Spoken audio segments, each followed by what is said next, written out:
Okay, members, so we are now in public session. So the committee meeting will be recorded and broadcast throughout Parliament buildings and online.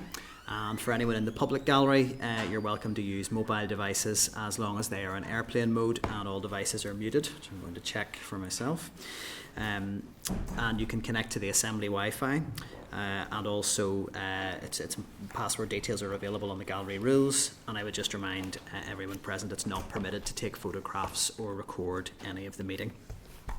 So it's been a busy day for the for Education Committee members. So we have had our concurrent meeting with the Economy Committee, which was a really interesting and productive session on careers advice, and there will be some follow-up actions arising from that. We lost quorum towards the end of that session, but we'll pick that up at a future committee meeting. So the first item on the agenda here today is apologies. So can I just check? I know we have apologies from the Deputy Chair. Cheryl is on her way, but might be about 15 minutes. Cheryl may be late. Are we aware of any other apologies? Cara was going to be here. I was going to be late, but I got it reorganised. So yeah, you were here before me, so you were. Oh, sorry. Thank you. You were officially not late. Okay, so no, not aware of any other apologies at this stage. So I'll just move on to item 2 then, which is Chairperson's business. I would really just want to reference just briefly the concurrent committee meeting with Economy. I felt it was a really positive engagement, and I think from both committees we're obviously really keen to engage on that issue in a fair bit of detail, and I think there is definitely appetite to pick that issue up again, perhaps in the context of the wider 14 to 19 strategy, or perhaps looking again how the programme of work, not an action plan, is going to be delivered by the two departments. So, and I think I just want to put on record my thanks to the Economy Committee for proposing that meeting. I think it was a really positive engagement and one that we should be doing more of, and we should be looking to do that with other departments where they cross over with the work of this committee. So that moves us on to item 3, which is declaration of interest. Does anybody have any interest to declare today? No, that's fine. Item 4 is matters arising. Just wanted to flag it very briefly, as it was discussed in closed session at our last meeting. It was just in relation to the mini inquiry into RSE, and it was just to confirm that we took the decision to pause the launch in the consultation, really just to give us time to get that consultation right. And also it became clear that the youth consultation is going to need some time for engagement over the summer months with young people to get that properly proofed and approved by youth stakeholders. I think the Youth Assembly are going to be helping with that. So we agreed it was best to launch both consultations at the same time, and I would just remind members and encourage them to provide clear feedback on preferences for the format of the consultation through the clerk as soon as possible, and any specific questions you want in, and any ones that you think maybe need to be either removed or tweaked in any way. And the plan was to revisit that at our committee meeting on the 19th of June. That's the current plan. But I think we were all agreed we're not going to be slaves to timescales on it. We want to be clear to get that right. Item 5 on the agenda is the draft minutes. So I would refer you to the draft minutes of the committee meeting from the 22nd of May. That's at page 8 in your packs. And I would just propose at this stage that those minutes are a complete and accurate record of proceedings. Is this agreed? Agreed. Just sign these, thank you.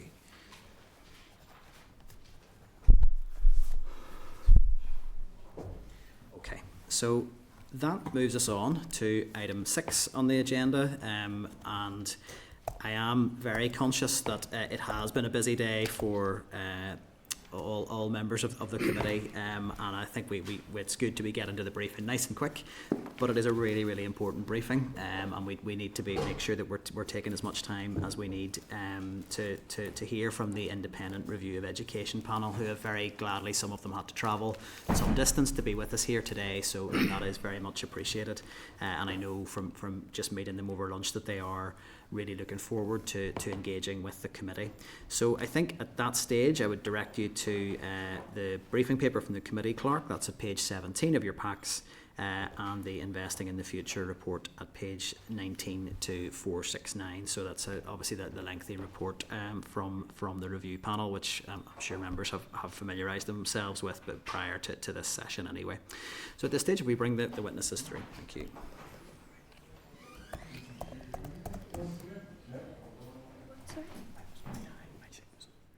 For the concurrent meeting didn't get agreed. We didn't have a quorum. So that makes sense. And the next time. Where did the clerk? We could agree it You can do it at AOB if you in want. three. Yeah. Yeah.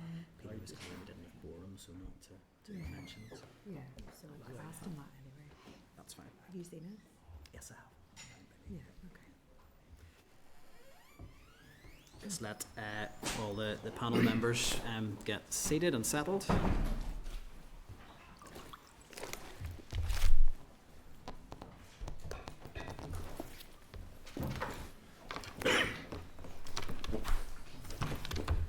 Good afternoon.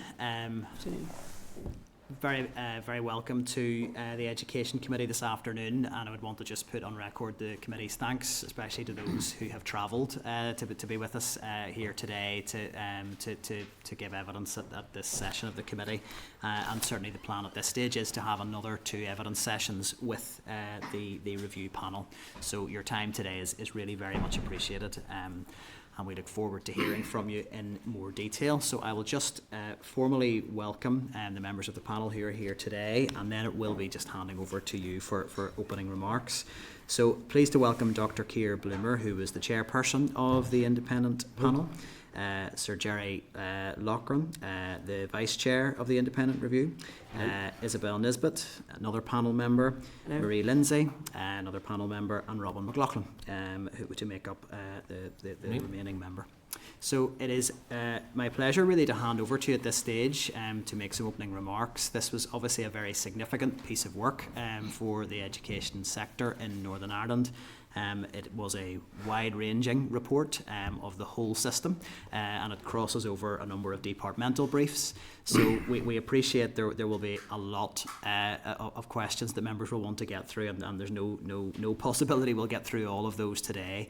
So really, we're in your hands in terms of what you want to raise with us in terms of opening remarks, and then we'll move to question and answers after that. So I'll hand over to Keir first of all, perhaps, and then we'll take it from there. Thank you very much, Chair. Good afternoon, everyone. Thank you for inviting us. I will make a pretty brief opening statement, and we are happy to discuss with you any aspect of our report which is of particular interest to you. And as the Chair has just said, I don't imagine that I hope your interest will not be exhausted in the course of one afternoon. We're happy to take part in the other 2 sessions in the course of June. We were really presented with a unique opportunity because although I think every jurisdiction conducts reviews of education from time to time, what they tend to do is have reviews which are focused on relatively narrow areas of interest. But what we were asked to do was to look at an entire education system with virtually no gaps. We weren't asked to look at the research function of universities, for example, but we were asked to look at virtually everything else. And the strength of that approach is that we were given the opportunity to try and develop a coherent vision for the system as a whole. And that is what I hope we have done in the course of the report, which you will have obviously have looked at carefully. I think it's important to stress, first of all, that we recognised from the outset that financial circumstances were difficult and that therefore it would not be realistic to produce a report advocating reform of the whole system over a short period of time.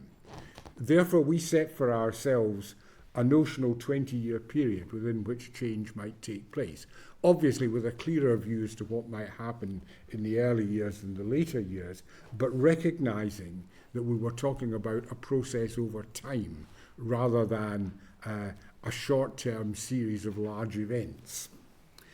It's also, I think, important to stress that the report because it touches on all aspects of education, is not a report about schools and is not a report about the functions of the Department for Education. We also looked with considerable care at matters of further education, higher education, things like youth work, careers education, which I know you were spending time on earlier on in the day.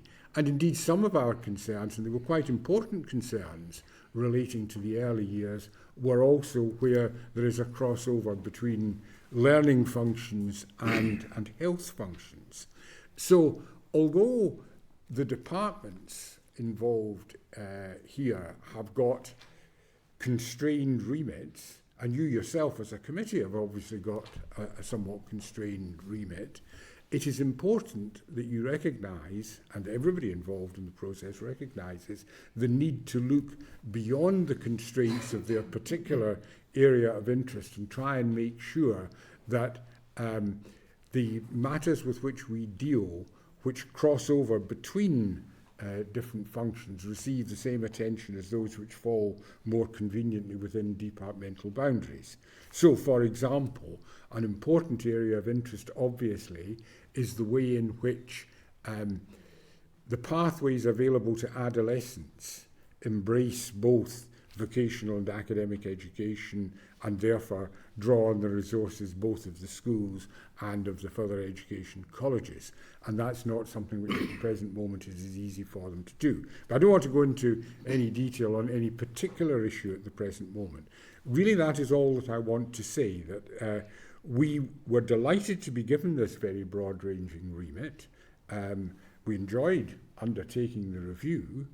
We hope that our report fulfills that remit, and I think it's now open to the system, of which you obviously are a very important part, to try and make sure that the entirety of what we had to say gets taken into account and gets dealt with appropriately. Thank you. Do any of the other members of the panel want to add anything at this stage, or are we able to move to question and answer? We're entirely in your hands this afternoon, so okay. Well, we'll move to question and answer.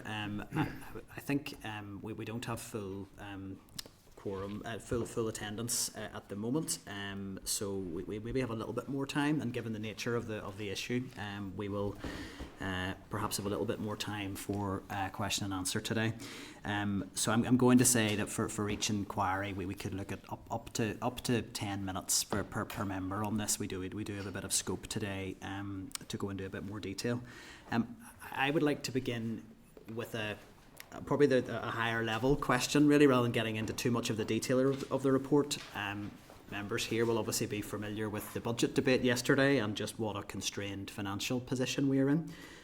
And I think you were clear from the outset in the review that it was not a review that was set up with the purpose of saving the Department of Education money. That was not its purpose. It was about delivering an excellent education system for all. But most of what is recommended is likely to require some level of expenditure. And I think, as we were discussing earlier when we met when you arrived, everything in the report, given the fact that it is a review of the whole system, is interconnected. So it's very difficult to do one thing without it having an impact on another. But bearing all that in mind, does the panel have a view if there are any recommendations that in the current context the department should be prioritising?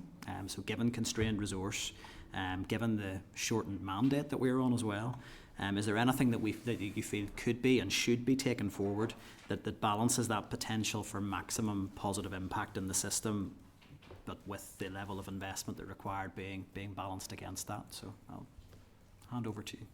Maybe start off and mention three things. First of all, read the title. It's very important that this Parliament and government sees education as an investment. It is expensive, but it is the most important investment that any society makes in its own future. So when we are advocating more money being spent, that is the context within which we are advocating it. So I mentioned maybe just three issues. Firstly, there are some things which we are suggesting which are very important and would contribute significant educational benefit, but do not have high price tags attached to them. And prominent among these is reform of the curriculum and assessment. The apparatus that you've got to do that at the moment is inadequate. CCEA is in many ways a good organisation, but it's essentially an assessment organisation with a minimalist curriculum wing attached. So there is a need for a wee bit of investment there. But actually getting the curriculum based on sound principles of learning, that in itself is not a resource-consuming thing. So that would be the first thing that I would mention to you, on the basis that it does not impose great demands. Second thing is in a very different category from that. We came to the conclusion that special educational needs provision in Northern Ireland is in a state of crisis. And it's tempting to see it as a crisis for children who have special needs and their families, but it's actually potentially a crisis for everyone, because the uncontrolled growth in expenditure on SEN threatens the entire system.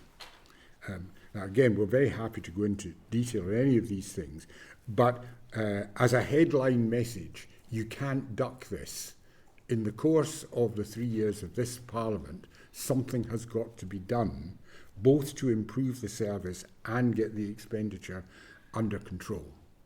The third one I'll mention, just because I mentioned it in my introduction, you do have to find a way in which collaboration between the school and further education sectors can be improved. The entitlement framework which you've got is admirable in purpose but unsuccessful in reality. And that is because the two systems are operating on different bases and are funded in different ways.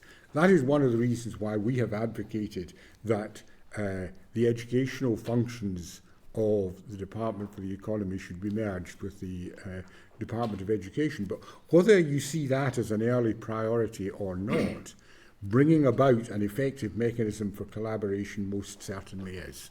Now, I'm sure my colleagues have got things to add to that. Yeah, well, I just add a couple of things to that, Chair, and I know my colleagues will have other ones that they want to mention. The first thing that I would mention is the possibility of reforming the organisation of the Education Authority. I think most schools have had direct experience, and all schools have had direct experience of working with the Education Authority, but a particular group of schools is more dependent on the Education Authority than the remaining schools, and that is control schools. The managing authority for control schools is the Education Authority, and yet the Education Authority is expected to deliver that responsibility of being a managing authority alongside delivering all the other services that they have responsibility for to the entire school network. And we think that there is reform needed there. In the long term, there might be an argument for having a dedicated managing authority for control schools. That would take legislation, and I think you're probably, Chair, asking us, what can be done at an earlier stage, because obviously the mandate that you have at the present time has got 3 years left. So what we have suggested is that there should be an internal reorganisation in the Education Authority to create a dedicated directorate looking after the management of controlled schools, and only that, so that the controlled schools could look to that directorate knowing that their interests are being looked after in a very specific way within the Education Authority. So that's one thing that I think could be done fairly quickly. The other one, of course, is the whole area of learning together. We've placed a considerable amount of emphasis on learning together in our report. There are, at present, ways and means by which that is being achieved and achieved very well, and I would mention, for example, integrated schools in that connection. There's also shared education, and there have been some good initiatives taken on shared education in recent years, and I mentioned in particular the project in Limavady. But as well as these more formal and sometimes quite expensive ways of sharing, there are less expensive ways of sharing, and that's particularly the use of area learning communities. Area learning communities do exist at the present time, but not in any very structured way throughout Northern Ireland. I mean, some areas have very good ALCs, other areas do not have functional ALCs. And you know, it's a very good way of sharing, and also a very good way of making the best use of scarce resources, because not every school can afford a huge broad curriculum. But if you are part of an active area learning community, then you can offer your pupils a much wider range of options, and it is relatively inexpensive. And indeed, I could argue that it probably saves money in the longer term, because you are going to be able to get more bangs for your bucks, as the saying goes. We would like to see much more strong rollout of ALCs throughout Northern Ireland, and that again is something that can be done in the short term. I would just add to Kier's comments at the start, Chair, and it links to your question. There are many of our recommendations, if you take it in the whole, that cut across governmental departments, as we mentioned when we met just prior to the committee's meeting today. And the key aspect of that is our workforce, and ensuring that we have an appropriate workforce that is able to meet the needs of our young people. And it was great, and maybe, Chair, you can forgive a wee bit of latitude, to meet the Youth Assembly, and it's great to see them here today and how articulate they are and the vision they have for our country. And well done to all of you and the contribution they made to our report. But if we don't plan our workforce to fill the needs that are there, which isn't that expensive, it's about putting in place now training for educational psychologists, ensuring we have specialist schools training for all, or specialist education training for all teachers, ensuring that we have special education teachers to go into special schools as well. So that is a challenge to the Department of Economy, ensuring that we have all of those teachers that are needed and upskilling our entire workforce to meet the needs. So that links back to the SEN issue. Also, we fully support Fair Start, and I know that all parties have done so, and they need to fund it and implement it. And linked to that is health and visitation, ensuring that all children have health visits to identify issues early with targeted intervention, that we can actually start to address the problems preschool rather than waiting to a child's 4 or even worse later in their educational journey. And that's not going to be a quick fix, but if we don't start, we're going to end up with even more problems in a number of years, and we need to start that training now to ensure that we have the workforce in place. Linked also to comments made about ensuring that you have appropriate pathways for young people, FE and post-primary, vocational, academic, is a need, I genuinely believe, to look at the efficiency of the system and ensure that we're spending our money in an effective way. A simple example of that is look at efficient enrolment and admissions numbers in schools, and particularly sixth forms. What our report demonstrates is that we have a lot of unsustainable sixth forms that are actually setting schools up almost in an impossible situation to deliver the needs, curricular needs for the young people. And we need to have, back to Jerry's point, that better linkage with FE to ensure that we do provide the high quality vocational, high quality academic curriculum that is required. But that comes back to efficient and effective sixth forms and ensuring that they are sustainable. None of those are actually adding an additional cost to the system, and we need to ensure that we utilise the cost that's or the monies that's already there to plan better for 10 years in the future. Can I just build on what Robin has said about the workforce? We as a panel were so very impressed with the high standards and the commitment of people we met that work in education at every level. We are very lucky here to have such a committed and such a hard-working workforce, and it would be remiss of us not to emphasise that. Needless to say, what Robin has said about workforce planning and development is very, very pertinent, but it in no way diminishes the commitment and the efforts that are being made already in our schools.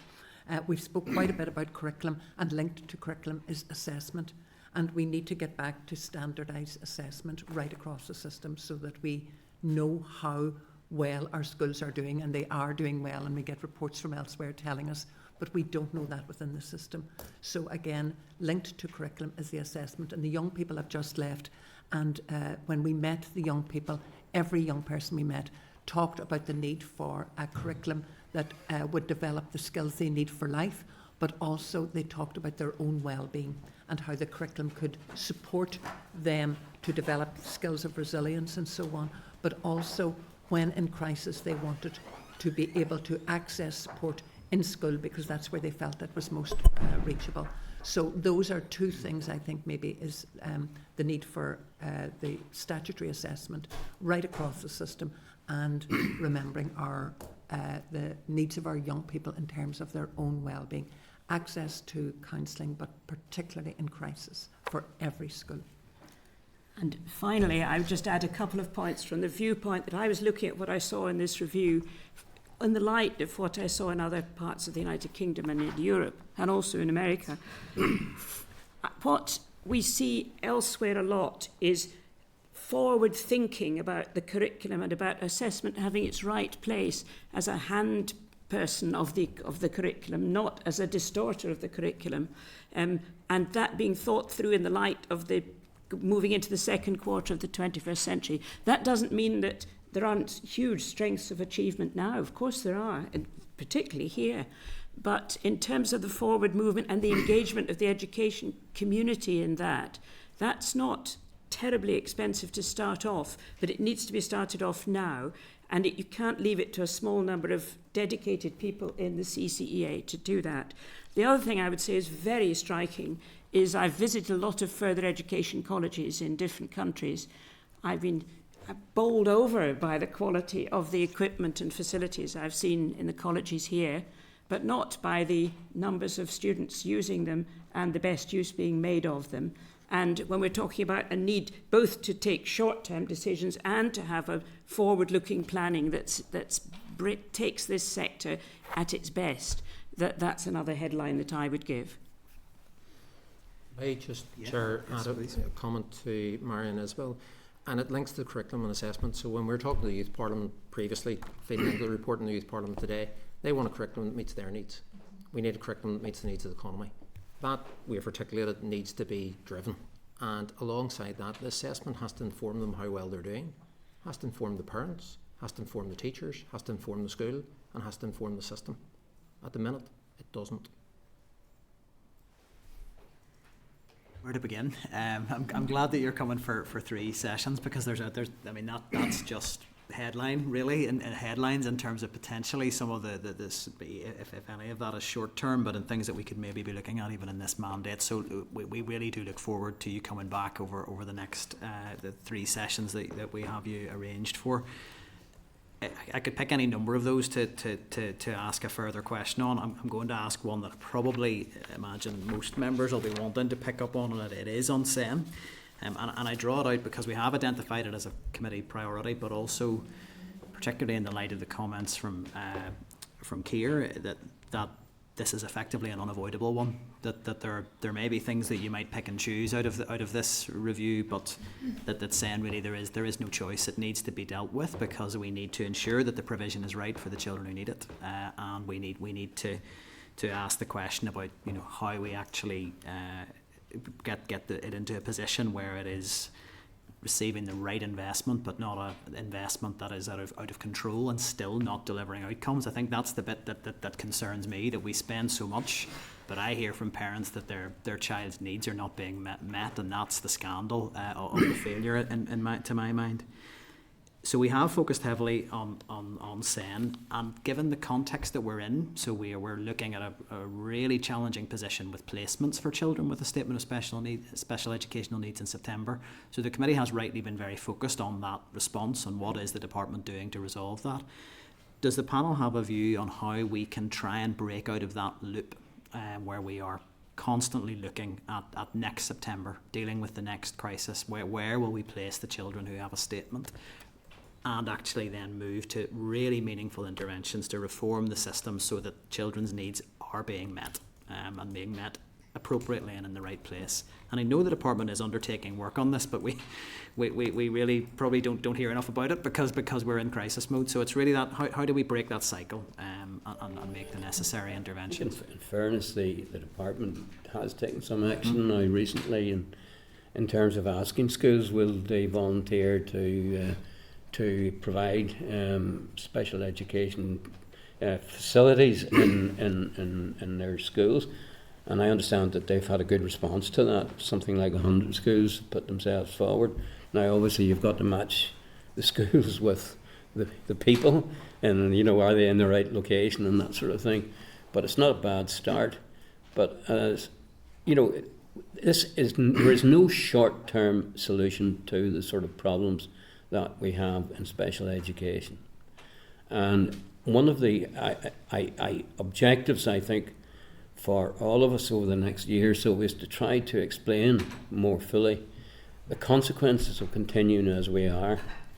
As Keir has already said, with escalating costs on a year-by-year basis, eating up such a huge proportion of the school budget, we are really going to have to educate people as to what the consequences are if we continue like this, and start at the same time with a reform programme.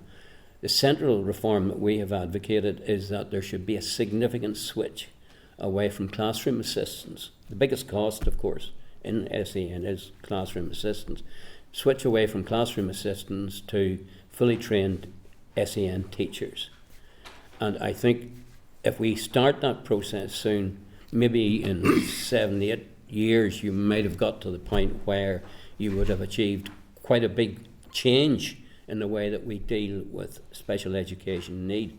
And the way to think about it is that if a teacher, properly trained, properly equipped, properly provided for, was to be teaching 10 SEN pupils in a classroom, that is a heck of a lot cheaper than 10 classroom assistants.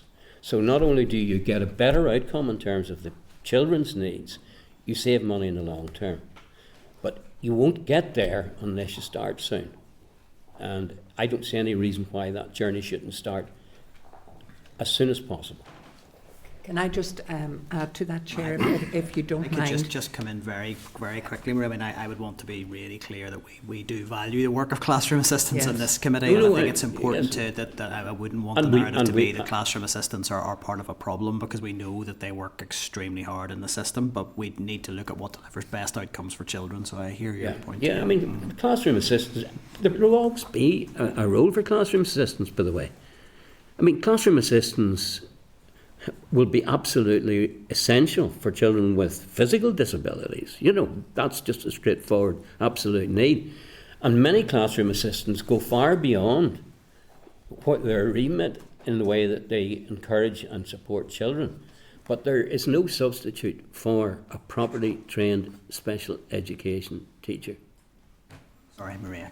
I wanted to come back and just address what you actually said about meeting the needs of these children, because there's a real danger, because we are in crisis, that the emphasis is always on placement and on getting to stage 3 and getting some classroom assistant hours.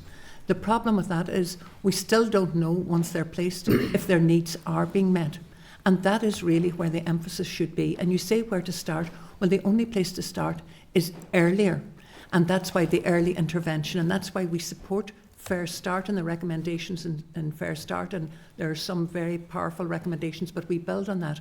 We see that this is the crucial crossover between health and education, the role of the health visitor, and those early visits in the years, 12 months, 18 months, when those early signs start, and how those are referenced, and the information that is held in health. How can the educationists access that, not waiting until they come into school or into nursery school, and often maybe even later, as has been suggested. So I think early intervention is key to this. Breaking out of the cycle, start early. And the other thing is, while we are in crisis, we've still got to change the conversation to meeting the needs of these children. Once the placement is there, the placement might still not be well meeting the needs of these young people. Therefore, we need to shift the emphasis. Linked to Mary's comment, if we don't do more at stages 1 and 2, we will constantly have the push towards stage 3 and the problems that have been well rehearsed at this committee over recent weeks. And at First Start is a great initial report, but there's more recommendations, particularly around the health and the early interventions at stage 1 and 2, and we do need to prioritise that. I mean, that's what we hear from parents. You know, that their support does not come at the point it's needed, and that we hear that repeatedly in this committee. So, no, that is helpful, and I'm happy to pass on to other members at this stage. I'm sure there are many other subject areas we want to cover. So, Kate, you had indicated first. Thank you, Chair. Thank you so much.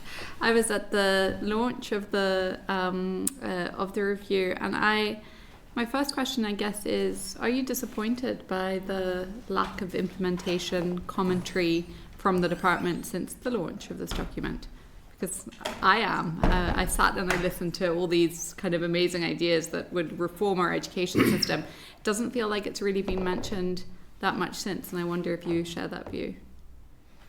Our understanding is that the Department for Education is developing an implementation plan which it is going to put to the Minister. Now, I must say I'm somewhat disappointed that we're 6 months on from the launch and that is not yet to hand. But I don't think it is the case that no work is being done. I mean, I think quite a lot of work is being done.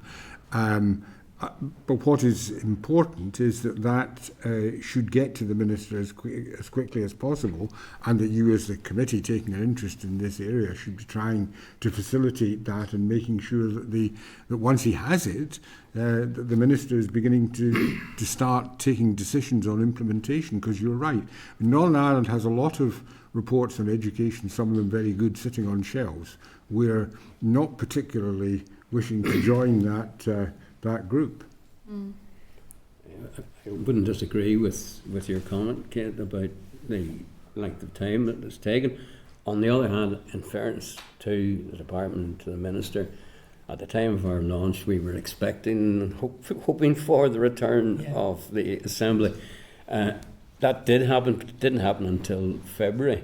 And then, you know, when ministers come into office, you know, the first thing that they have to deal with are the most urgent things by definition. So while I would have preferred to see a faster pace, nonetheless I'm satisfied that the department is working on it, and the Minister is seized of it. I should say, and I told your chair earlier, we did have a meeting with the Minister yesterday, and it was a very good meeting, and we found it very useful. But nonetheless, I'm on your side in terms of getting on with it. Yeah. Well, it's a significant piece of work, and there's so much in it, and I'm glad that there are several sessions because there's so much within it. Your point about early intervention is absolutely key for me, and we keep talking about appropriateness of SEN. The one question I'm interested in is around the discussion of ratios in early years settings.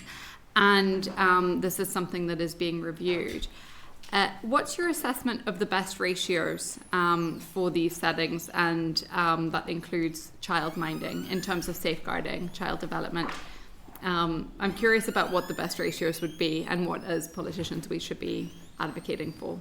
Feels like sometimes changing the ratios to fix the system, how you balance that with safeguarding and quality, I guess. So I'm just interested in your views on that. We found out that there was a significant disparity between the private and the state sector, and that private nurseries were obliged to maintain more costly ratios and were less well resourced to do it. So we feel that that's an anomaly which requires to be addressed, and that probably the arrangements which exist in the state sector should be extended across the board. And I think that would help the expansion of the sector. you're quite right, of course. This is always a matter of compromise. The less generous the ratio, the more places you can afford, but the greater the risks that you're running. So we did not go into that as a matter of principle for ourselves. We didn't actually ask ourselves the question, what is the ideal ratio?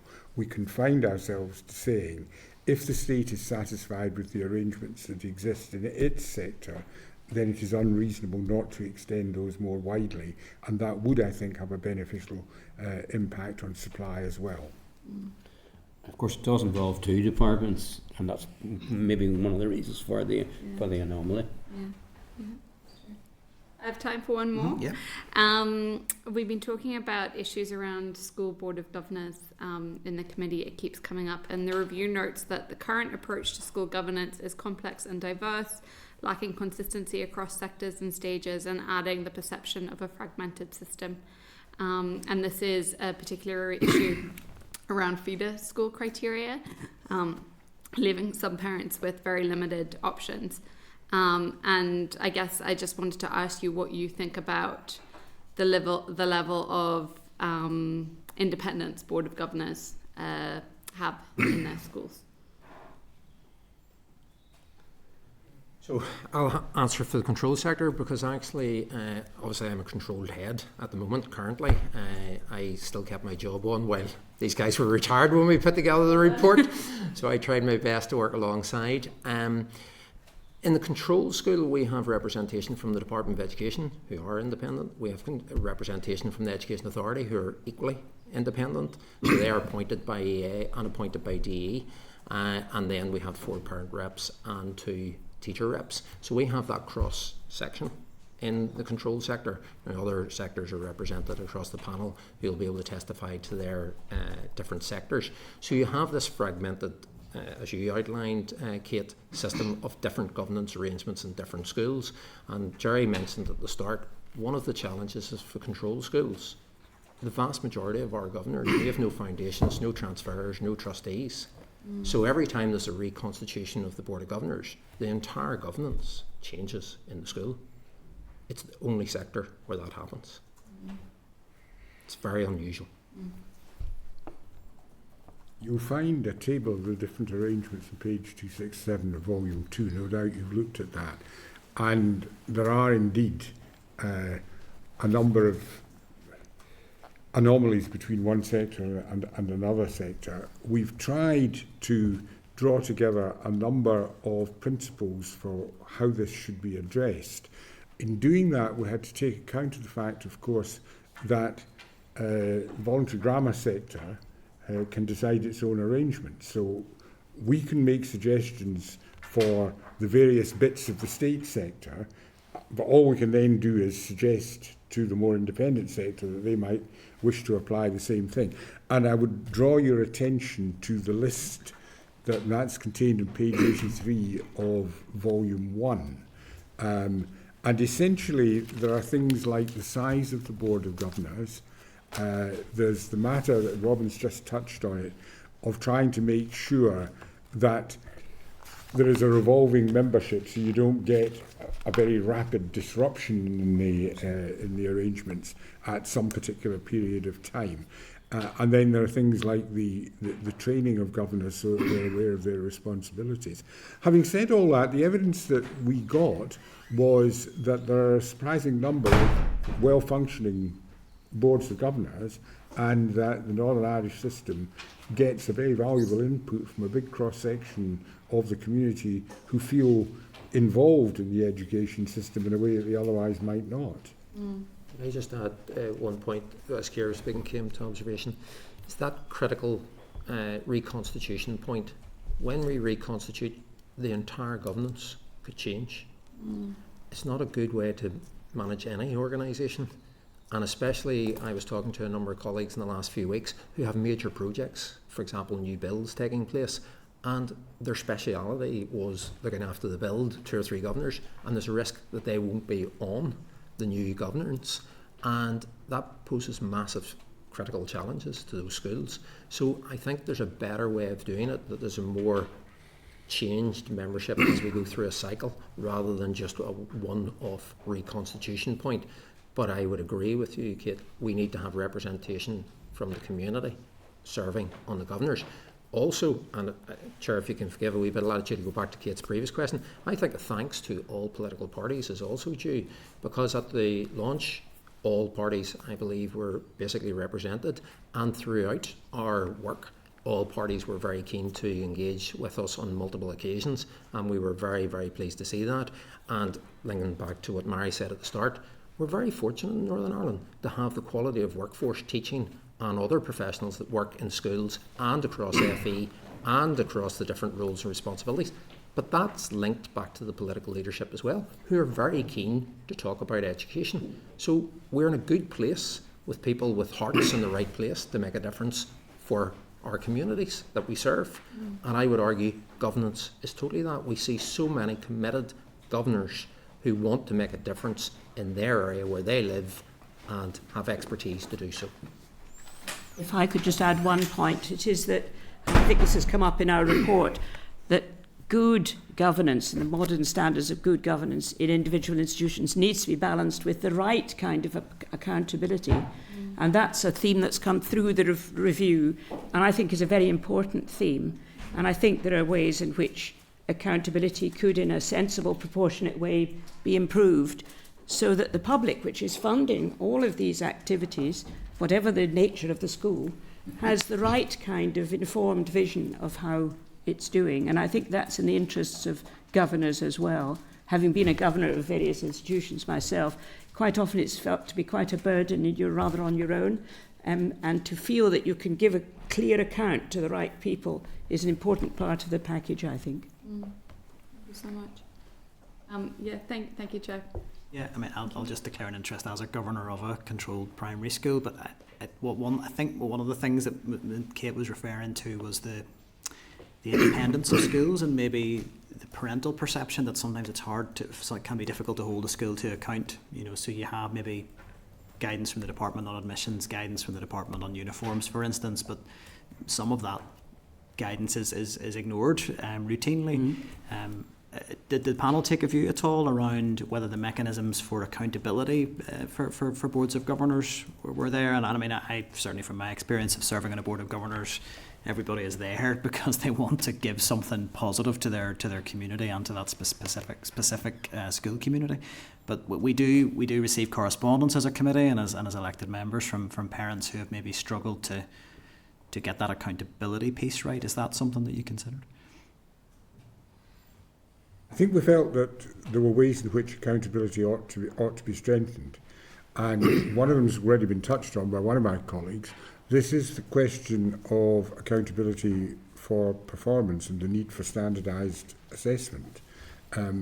It has become a feature of, I think, all of the UK jurisdictions apart from England, that accountability for performance has weakened over recent times, and that the information which is necessary to hold schools to account is not always available. This is why it's very important to have the kind of assessment that we referred to earlier on. And it's important that governors should obviously should have that information, but also that they should see holding the school to account for discharging its main function is actually their main function, and that they should be active in that particular field. Thank you. I also believe, Chair, back to Isabel's point, we, and it's throughout our report, believe in autonomy to schools, but with accountability, because it's public monies, and we have to be accountable to the public to deliver the best education that we can. And that is throughout all of our recommendations. It's not a specific recommendation, it's a general theme throughout the report. Thank you.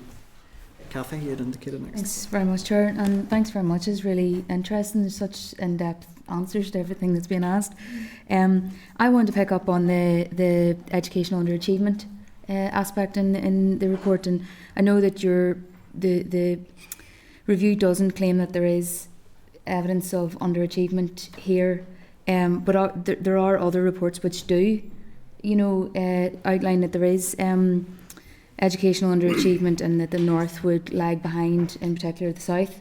When it comes to that, I just wanted to get what your view would be on how that compares, your research compares with others. And talking about the Economic Research Institute who produced that report, I think they said as well that the proportion of early school leavers in the North and compared to the South is 2 or 3 times higher. And what would you attribute that to? And then, of course, academic selection. And do you see that would be a contributor to that as well? Right, well, let me be absolutely clear about this. There is significant educational underachievement in Northern Ireland. We have been anticipating that Pat Sheehan would be asking us about this today because he pursued us about it at the launch. So it's a great disappointment. He's we not were all here looking to forward to round 2, but we were never. He's always here. His presence is here. We can all feel it. Anyway, what constituted a wee bit of a bone of contention at the launch was the statement in the report that it is not true to say that there is a long tail of underachievement in Northern Ireland.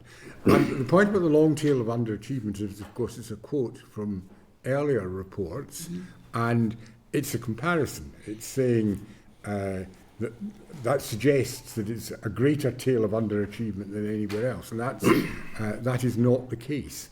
But just to be, as I say, absolutely clear about this, there is a great deal of educational underachievement in Northern Ireland. It is not worse than in some other UK jurisdictions, but it is there. And it's very important to do something about it. And that is why, of course, we made it clear in the report that we endorse the findings of Fair Start, and that there are various ways in which we see our report as taking the Fair Start report recommendations to a further stage. Can I draw your attention? This is in volume 1, and this is a picture, so it's quite nice. This is page 26 of volume 1. We'll have a look at it later on. Now, what you find, and I think this is true of every developed country in the world, is that educational achievement is strongly correlated with socioeconomic status. So the more affluent you are as a family, the more likely your child is to succeed in school. And conversely, if you're poor, the chances are considerably diminished. You can draw a line where a scatter graph with schools' performance plotting degree of poverty or affluence against performance, be it at GCSE or at A-level. And what you'll find is a strong diagonal line across the page connecting these two things. The line in Northern Ireland is not as strong as in some places. That's a good thing. More importantly still, as I say, look at the diagram for yourself later. You will see in Northern Ireland, that's the GCSE one, that's the A-level one, but they're very, very similar. The difference between them doesn't matter. You'll see in each case there is a cluster of schools which are represented by green dots, and these are schools that are serving areas of acute deprivation but are doing well.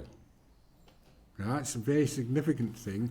It's a very worthwhile feature of the Northern Irish system, and it's not as strongly evident in some other jurisdictions. The other thing to draw your attention to about this diagram is you will see the centre of the diagram is connected by a nice little oval here. Now this is right in the middle. These are the people who are neither rich nor poor. They're pretty much in the centre of the range. And there is an astonishingly wide variety of school performance there. Some are doing very badly indeed, and some are doing very well. So one of the things that we think is important, and we recommend, is that we should learn from our own experience.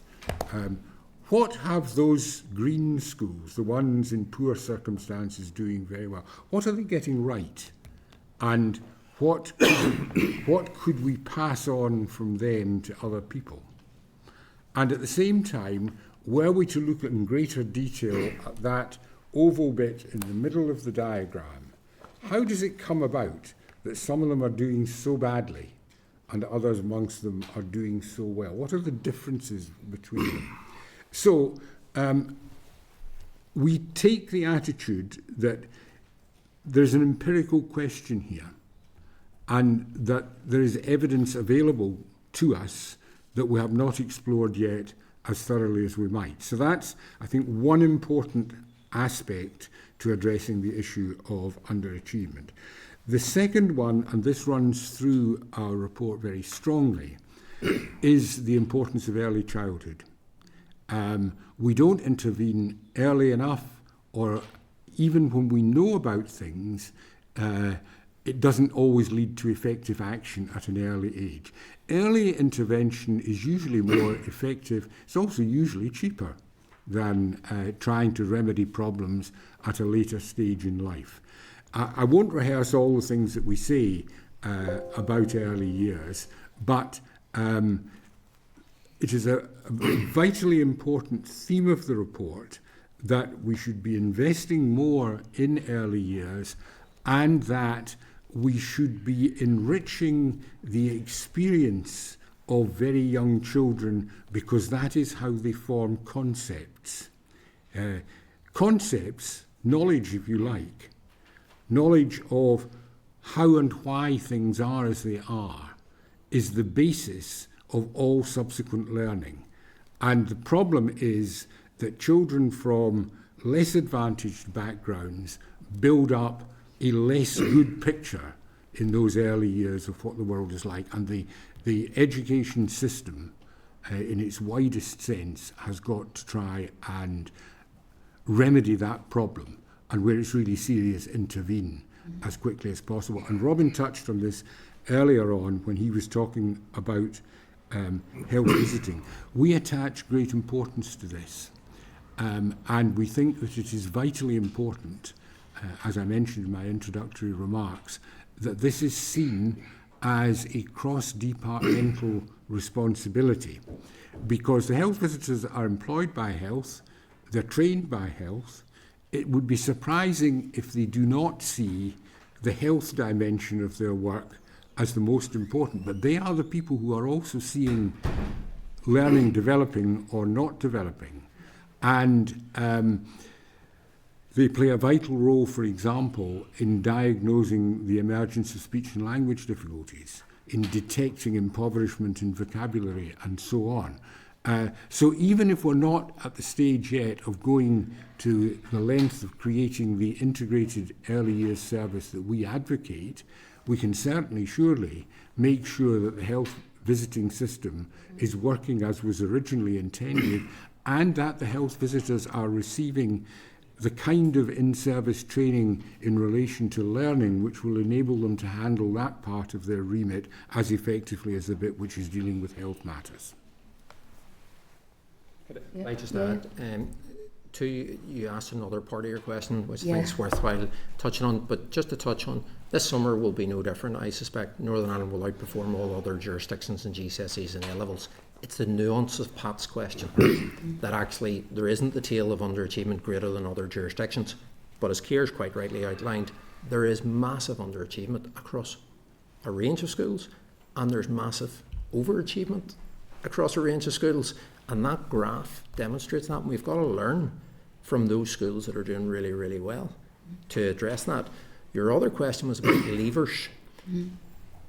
If you go back in time, Northern Ireland's education system did not deliver those quality of outcomes, because in adult community we have very low levels of literacy and numeracy. So obviously there were issues a long time ago.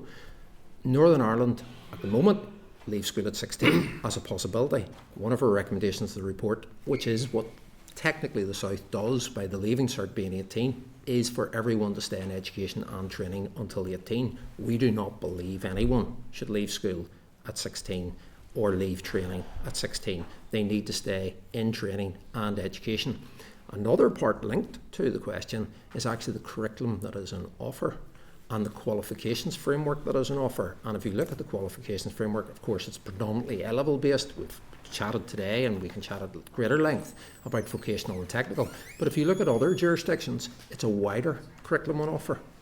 And we need to have a serious look at what those qualifications are post-16 that yet again allow the children to be able to move on into the world of work and be successful. So we absolutely agree people should stay in education until they're 18. We shouldn't have early leavers. There should be curriculum and pathways suited to everyone's need. And do you think there's a link between academic selection and educational underachievement? Obviously, this is a highly contentious issue, and we did look at it in considerable depth. And if you look globally at evidence on selection, the evidence does vary somewhat, but the consensus within it probably is that selection marginally improves performance at the top and marginally diminishes it at the bottom. The amounts are not big. And whether the netting off of that gives you a net plus or a net minus, I think is something that you could debate.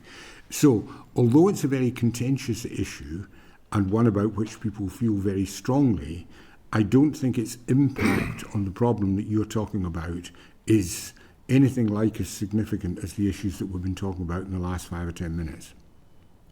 Can I just add that we looked at the issue about the early leavers in that report? We went to the presentations of the 2 presentations of that report, and there was a contrast with the South. Yeah. And Mary can say more about the sort of culture and habit in the South that strongly contributed to that. And also the danger, there's always a danger that some young people fall off the measurements. And those are the ones you should be really worried about, actually. So we're not at all complacent, even about small numbers of... and also the other point I'd make is a point that Robin made about adults who have not achieved and continue not to be able to participate fully in society. That's part of our report. This is not a children's report or a young people's report. It's about the whole population. So we say things about older learners as well, and there are issues of historic underachievement there which are particularly important here. Just to finish off what has been said, back to your point about the contrast between the early leavers in the Republic of Ireland and here. One of the biggest changes that came about really was when they changed the curriculum, and they have the Leaving Cert applied, and I think there's a kind of vocational Leaving Cert and the general Leaving Cert. So I think the curriculum, which is kind of a core theme running through all of our report, when you get the curriculum right, you will meet the learning needs of more of our young people for a longer period of time. And I think what we've got to ask ourselves is what is happening to our young people at 14, 16 and 17, even when they're midway through their A-levels, that is meaning that they disengage. And I think there's a lot of prompts in our report for a way to address that, and it's through the curriculum. And I think that's what the South have really got right, and also in terms of the end game and how they've changed the Leaving Cert to meet the needs of those learners. And I think that has contributed significantly to what looks like a difference. And the other thing that they have, which is they have this thing called ETBs, the Education and Training Boards, which meets the needs of other types of learners as well. Thanks, Chair. In future sessions, but no doubt we'll come to post-primary transfer, I'm sure. And I think the whole issue of transitions, I think, is dealt with really well in the report, actually. And I like the concept of softening transitions at every point that you can, so that we don't present children with, or young people with cliff edges that we don't need to be presenting them with. So there may be more to unpack there, for sure. Dana, you were next. Oh, thank you, Chair, and thank you. I suppose just to go back to special educational needs, and we've had officials in over the last number of weeks that say we're actually not in a crisis when it comes to placements again this year. And I suppose the question the route I'm going to go down is really around is admissions and ending, your view on the ending the practice of supernumerary in schools, and then the possibility of placing and changing the policy for SEND first approach, and also when we talk about early intervention, I would include preschool in that as well, for the nurseries for SEND first. So just I'll just delve into that with you a wee bit. I'm happy to make a start, and it's in her report. why on earth are we waiting to this stage of the year to place children for September? We should easily have placed children and they know where they're going in a year later. So absolutely, there should be a case for send first. Parents need that security, and schools actually need that to prepare, to put in place the appropriate support and the appropriate training for their staff and potentially a classroom assistant. So absolutely, we're planning not in the best way possible. We make that recommendation in the report. We also make the recommendation that it should be part of the numbers. And I go back to a comment that I made at the intro, which is about efficient enrolment numbers to ensure that practical class sizes and various other things can be planned for accordingly, rather than what happens at this stage of the year is pupils get added on and then you find out it breaks various health and safety regulations, and you have no plan in place because you're basically left with 2 months or maybe even less to make the arrangements for it.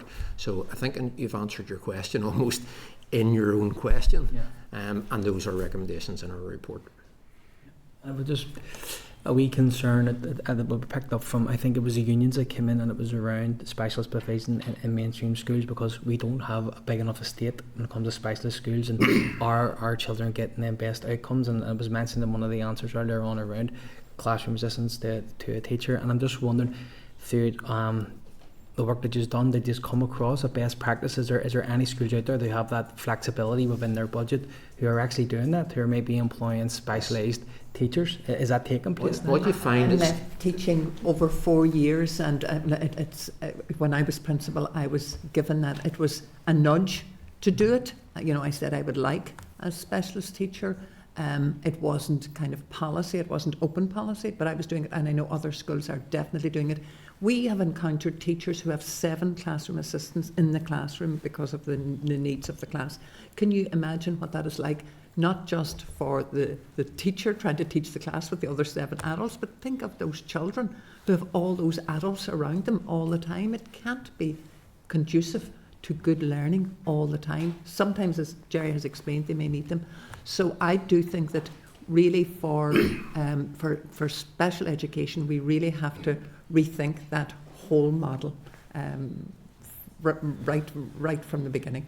We have to back to your question, Mary's correct. There are some schools who are doing this very, very well, but it's not widespread. Yeah. And actually a lot of colleagues don't realise that there is the potential to do this, which I find a bit strange. So why are some schools doing good practice to meet the needs of their students within the budgetary situation that there is, and other schools are not doing it? There's a disconnect there. Yeah, because I was going to say, I suppose it needs that buy-in, I suppose, of the parent as well, because I know a lot of the constituents who come to me, like, that is their legal document. That's, like, they fight so hard to get that statement in the first place. But I think there's a consensus out there as well that the whole statement process really does need looked at and what it says within it, and again, to have that child-focused approach.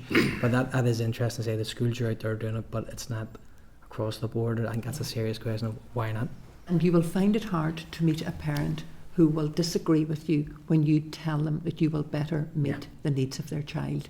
That has to be put centre stage, and I think that's something that we're adrift with special educational needs at the minute. What better meets the needs of the child, and can the school itself decide best how to use a resource to better meet the needs of the child? And that's a conversation that is well worth having with the parents. And they're, as Keir said at the beginning, what they have fought hard for, and they think that that is the best means. If they hear and understand how something could work better, they will buy in and understand that their child I just will issue a benefit. challenge to you politically, because in legislation you need to protect schools who are trying to do the best for those children. But actually, back to your question, the parent has a piece of paper that says the legislation says I get X. We're saying no, X is maybe not the best solution. Here's better solutions to help your child. We need protection for schools and school leaders who are trying to meet those needs, because inevitably we could end up in a situation whereby a parent says I demand, and a school is trying to do. You see the complexity of that arrangement, and that'll be a long process to try to move. How do we help children? How do we help them at stage 1 and 2, as we've already articulated? How do we help them preschool? How do we help them in the early years? And then when we do have children that are statemented, looking at bespokely, some will need classroom assistance, absolutely. Others need specialist teachers. Others need specialist training for the teachers in the school.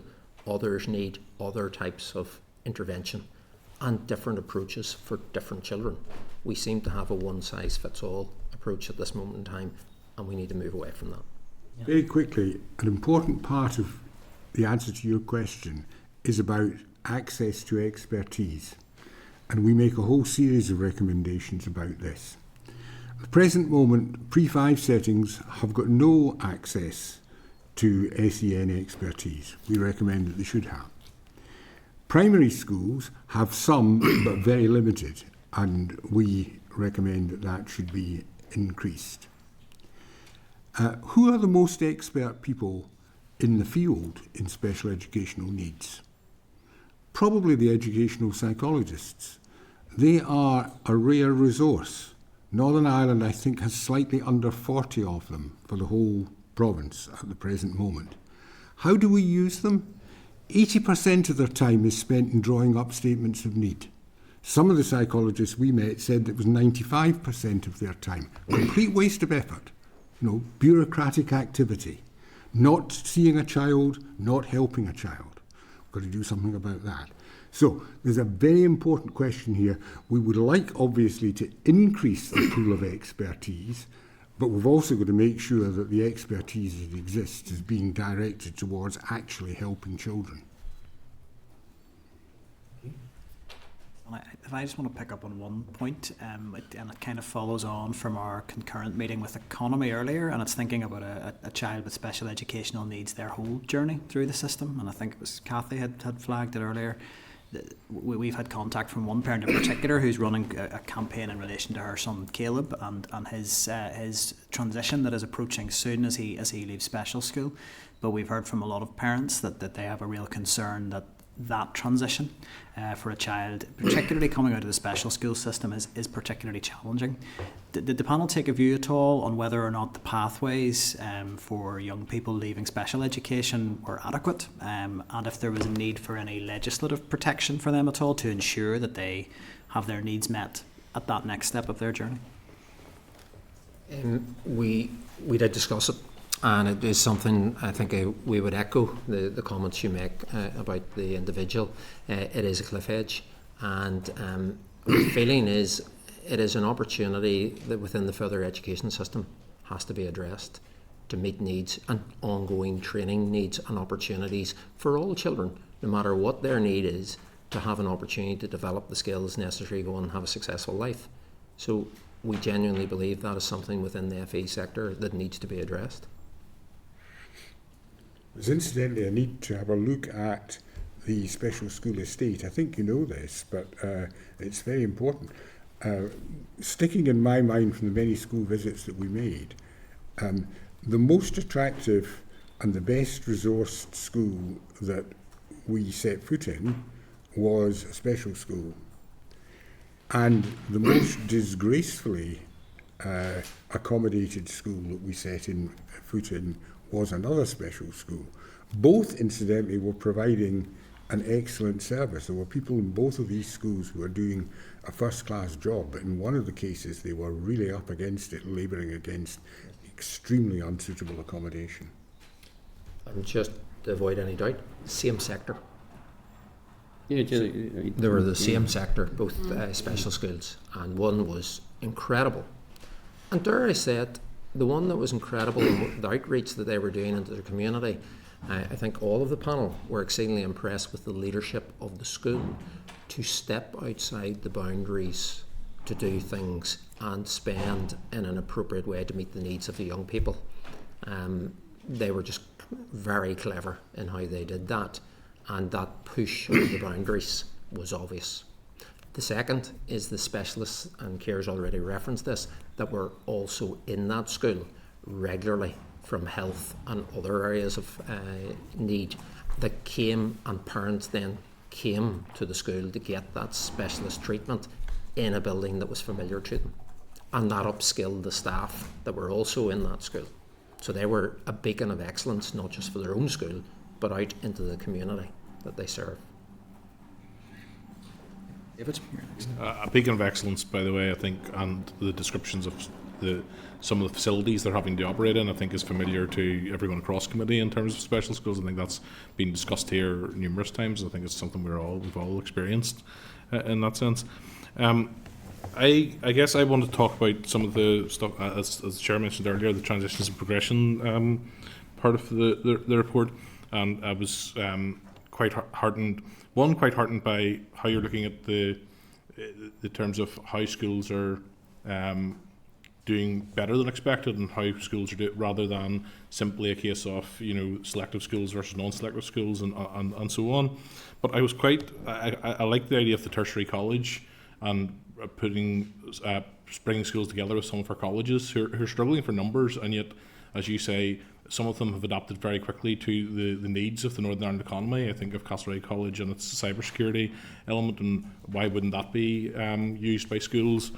And I just wonder whether you see that kind of idea has been pitched previously about bringing that in at 14 for those likely in non-selective schools that maybe aren't as academic in their skill set.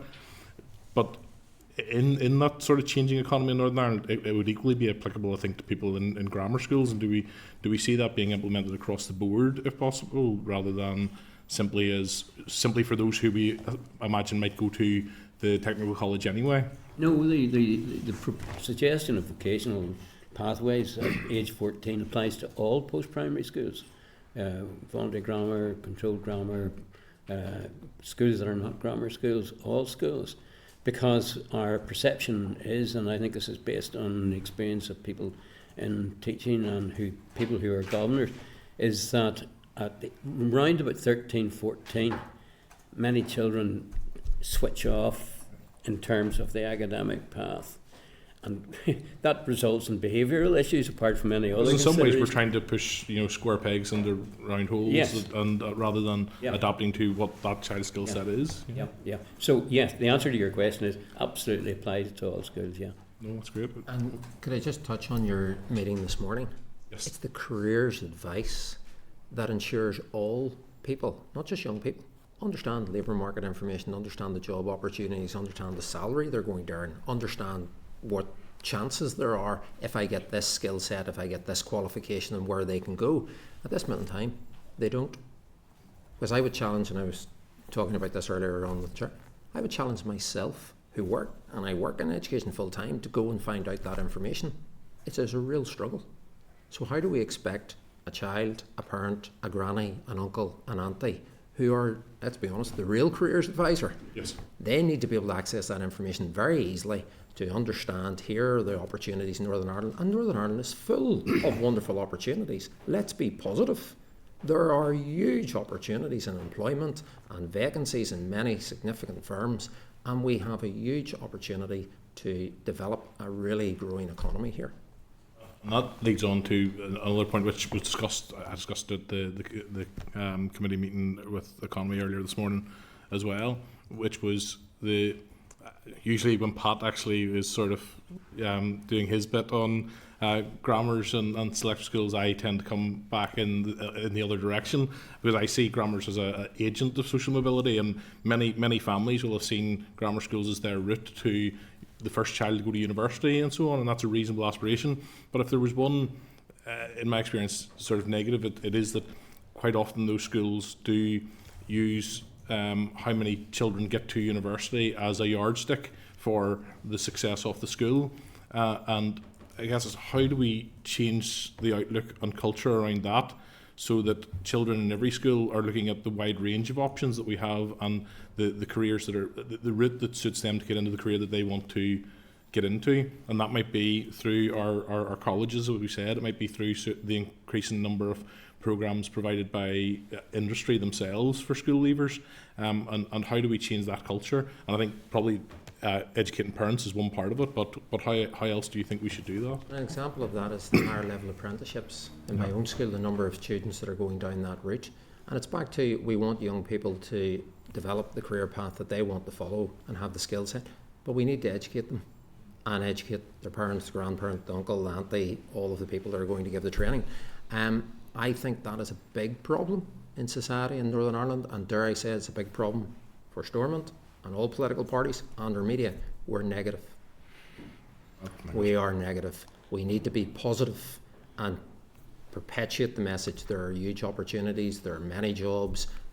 You won't have a job that's one job for life. That has probably gone. You will move through different jobs and different opportunities, and we need to upskill people that are able to do that.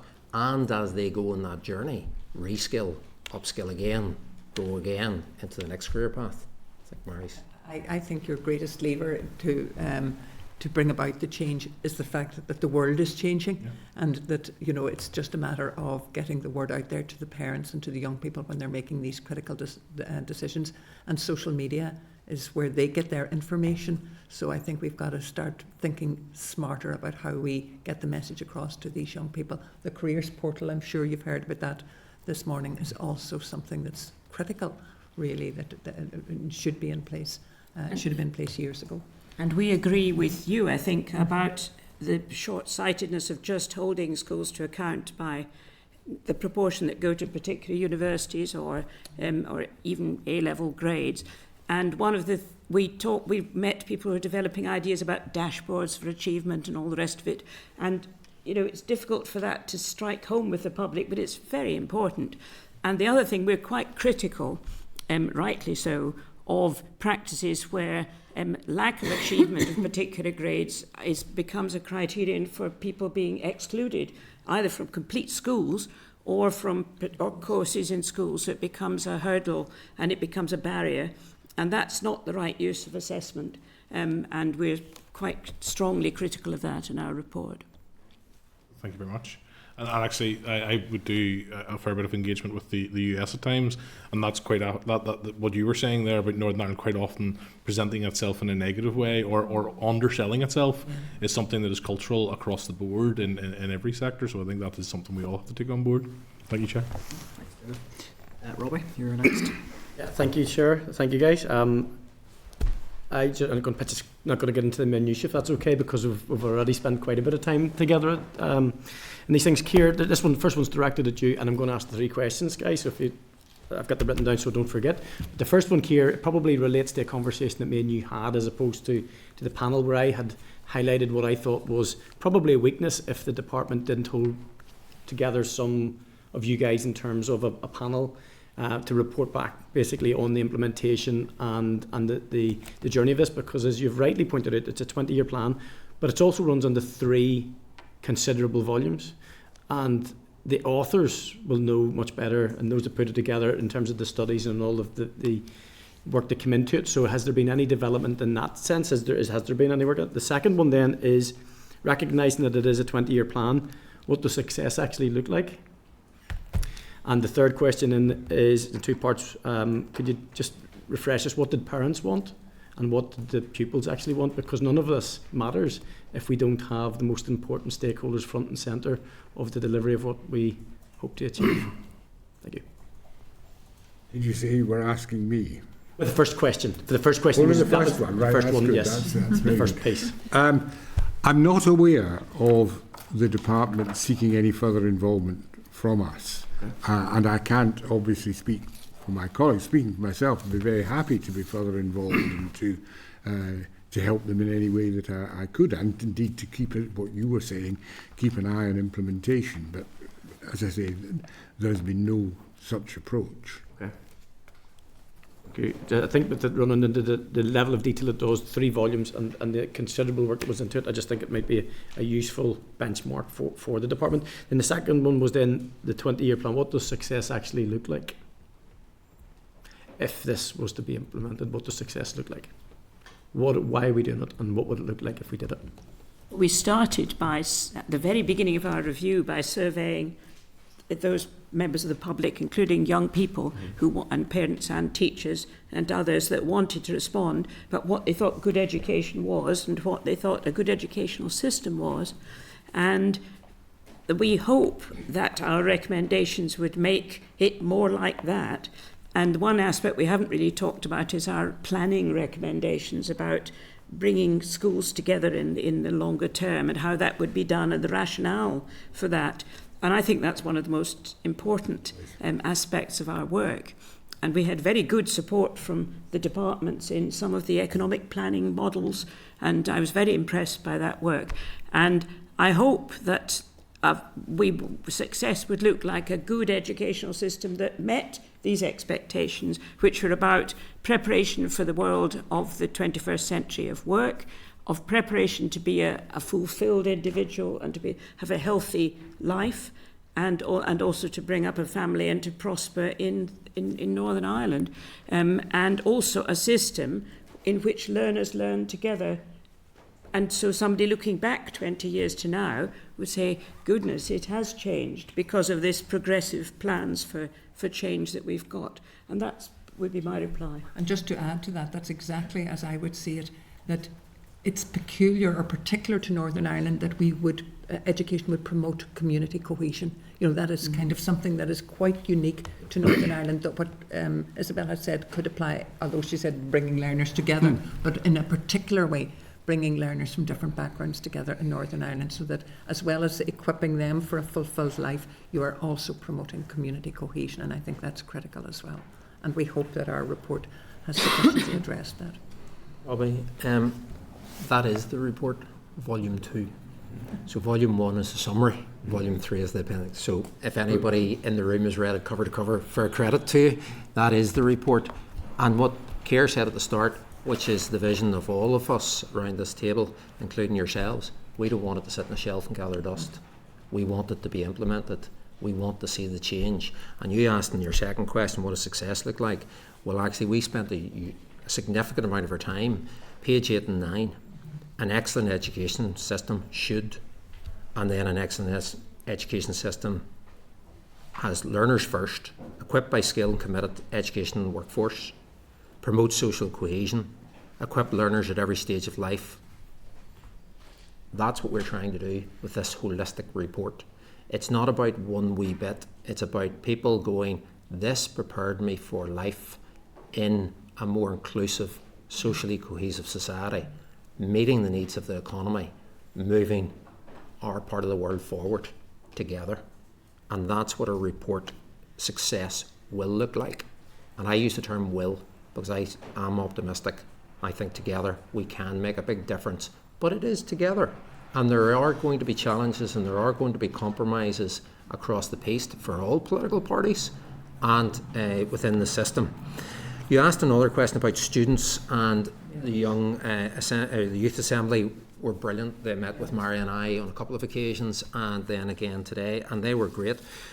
They had a common theme nearly every time we met, and the common theme was we want an education system that meets our needs, and mostly that was focused around the curriculum not being fit for purpose.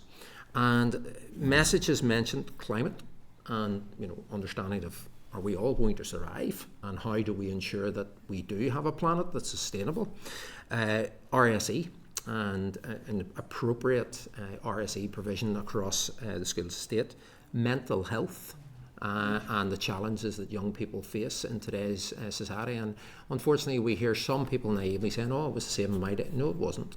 A young person's experiences are much, much different to my experiences, and dare I say it, anybody's experiences in this room now growing up. It's a complex, difficult, challenging world, and you add on top of that the online world and the digital world they live in. So that was the commonality.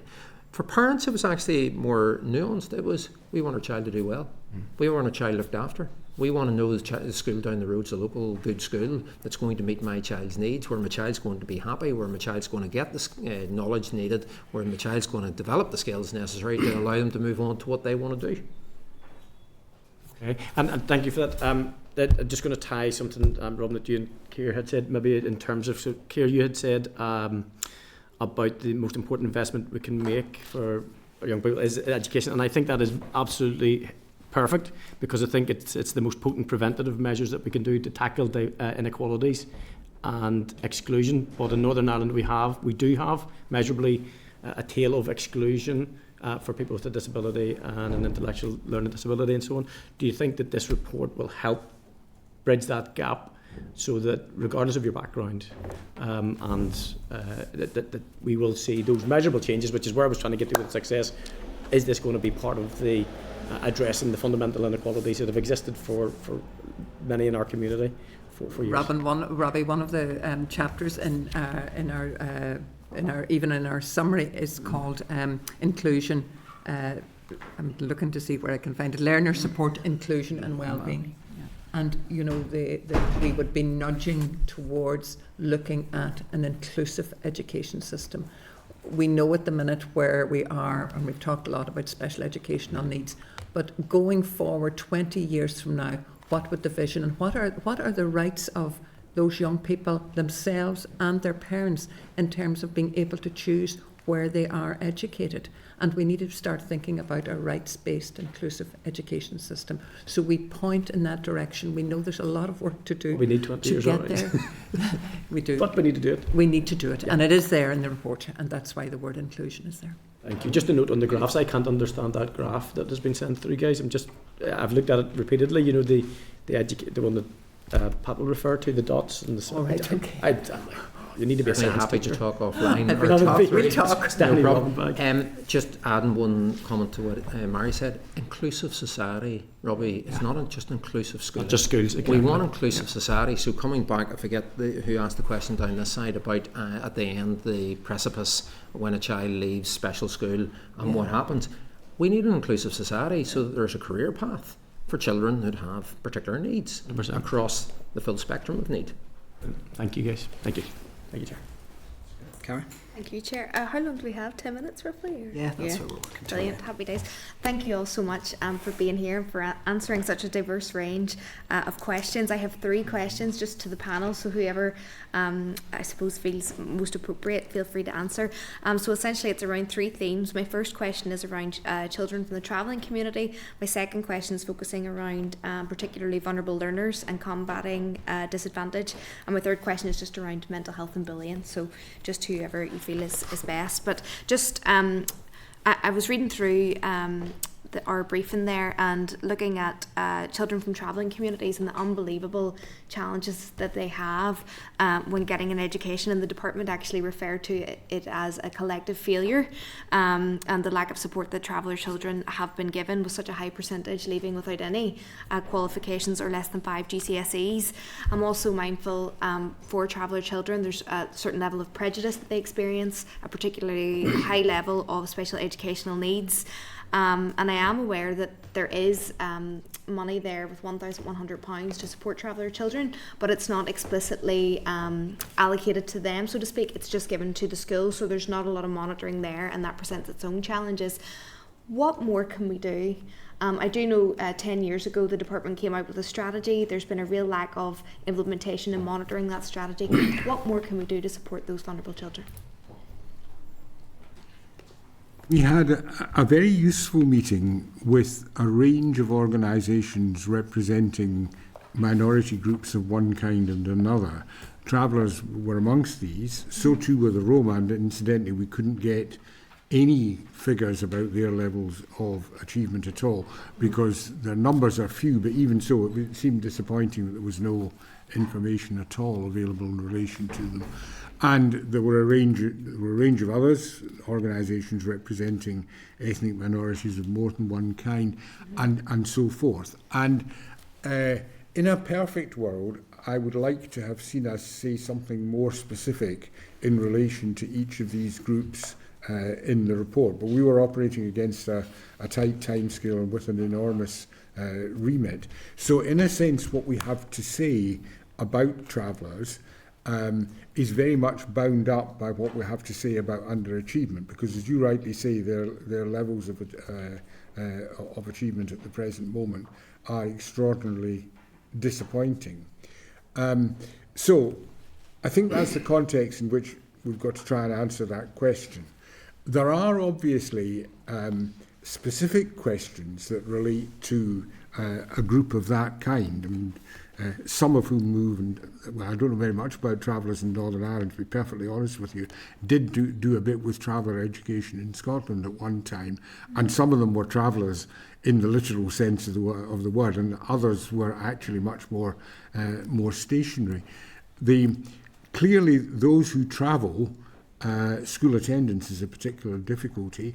Boosting support, even on a short-term basis in schools where groups of traveller children have arrived for a short period of time, is, I think, quite important.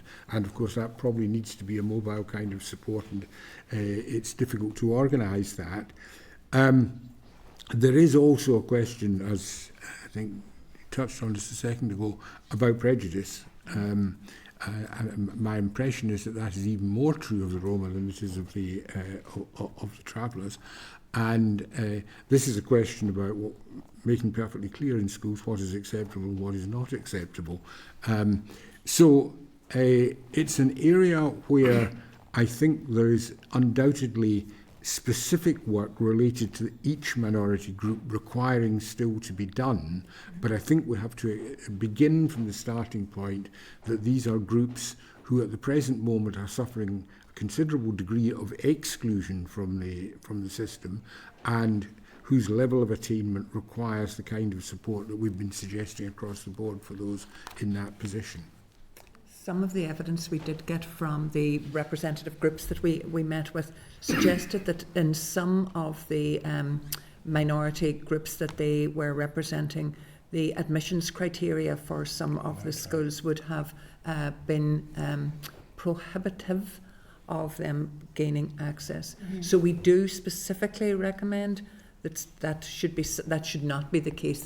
Because you will find in the mission statements of, I'd say, nearly every school that they describe themselves as welcoming and inclusive.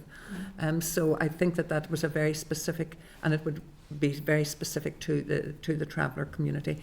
I think that the difficulty, and this is maybe better understood for asylum seekers and refugees, is that their cultural context is very different, and somehow that's not the case for travellers. And they have very specific cultural practices, and that makes their education. There are challenges and barriers to them in accessing their education. So I think we could do more in better understanding what their cultural context is, and in having better advocacy for them when they do present in school, and supporting the school, because the school may not be familiar with their needs.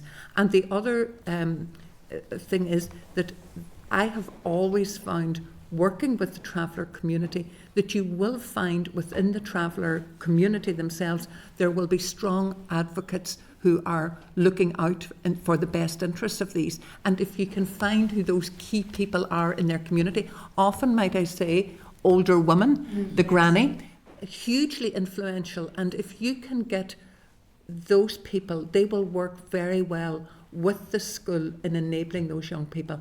The big difficulty I see, particularly for girls in the traveller community, is the early leaving age. That is a particular challenge, and I couldn't recommend how that. But while you have them, and you have them in school, I think understanding the cultural context of the traveller community and having stronger advocacy for that when they're in education, and, as I say, finding that key person in the community who will work with you and ensure that they get the best possible education. Brilliant, thank you so much. And then I'll just move on. I'll group these two questions together. So we talked about a vulnerable group. I'm just looking at looked after children, child carers who have particular challenges in educational attainment, children of parents who have an addiction, for those who grew up in domestically violent homes. And oftentimes what we do see with these types of children, I've engaged with them myself in my office, they're seen as school refusers, but really they have complex challenges and difficulties within the home.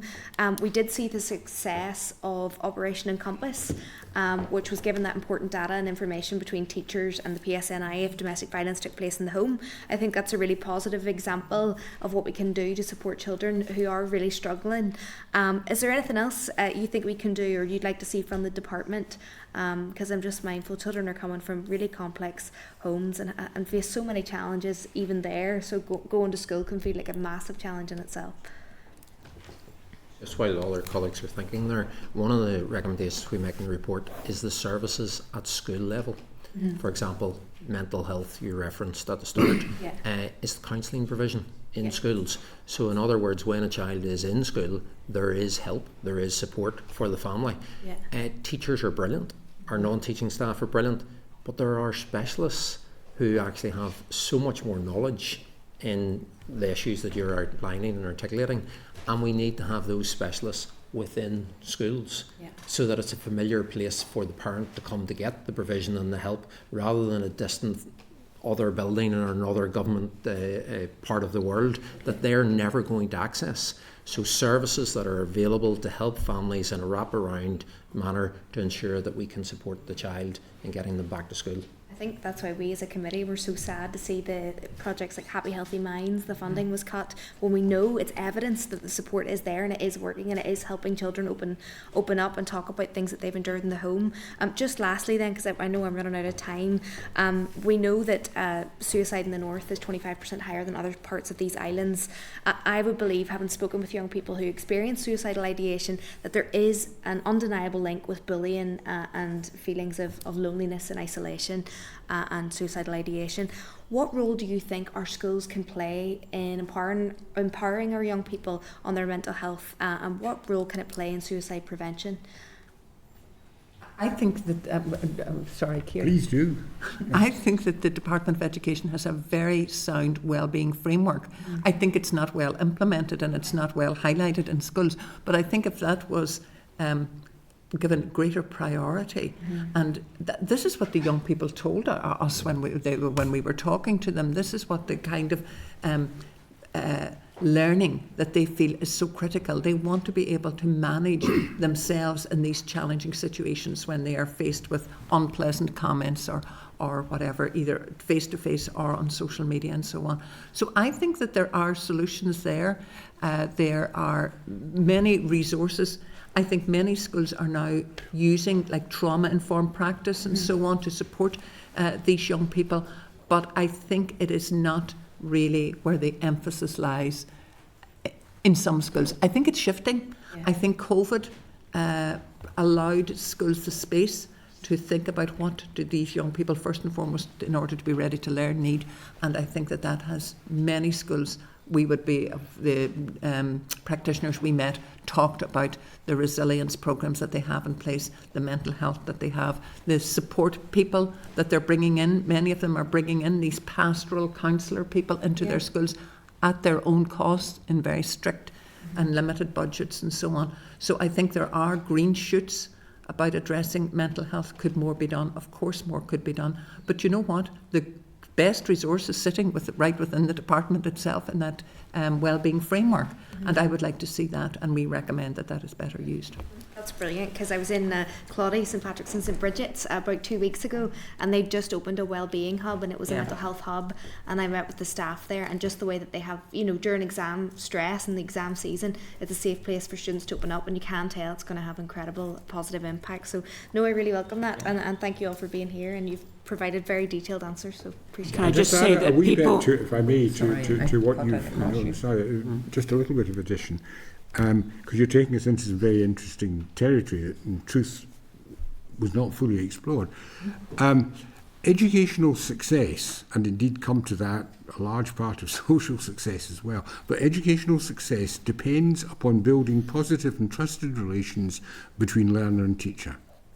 And if you think of the secondary school particularly, where the learner is in touch with a large range of teachers in the course of the week for relatively short periods of time, and the pupils are travelling round in small herds of about 25 or thereby, that is a very difficult task. And we probably need to be much more flexible about what we're prepared to do to accommodate those who are having difficulty in making that kind of positive relationship.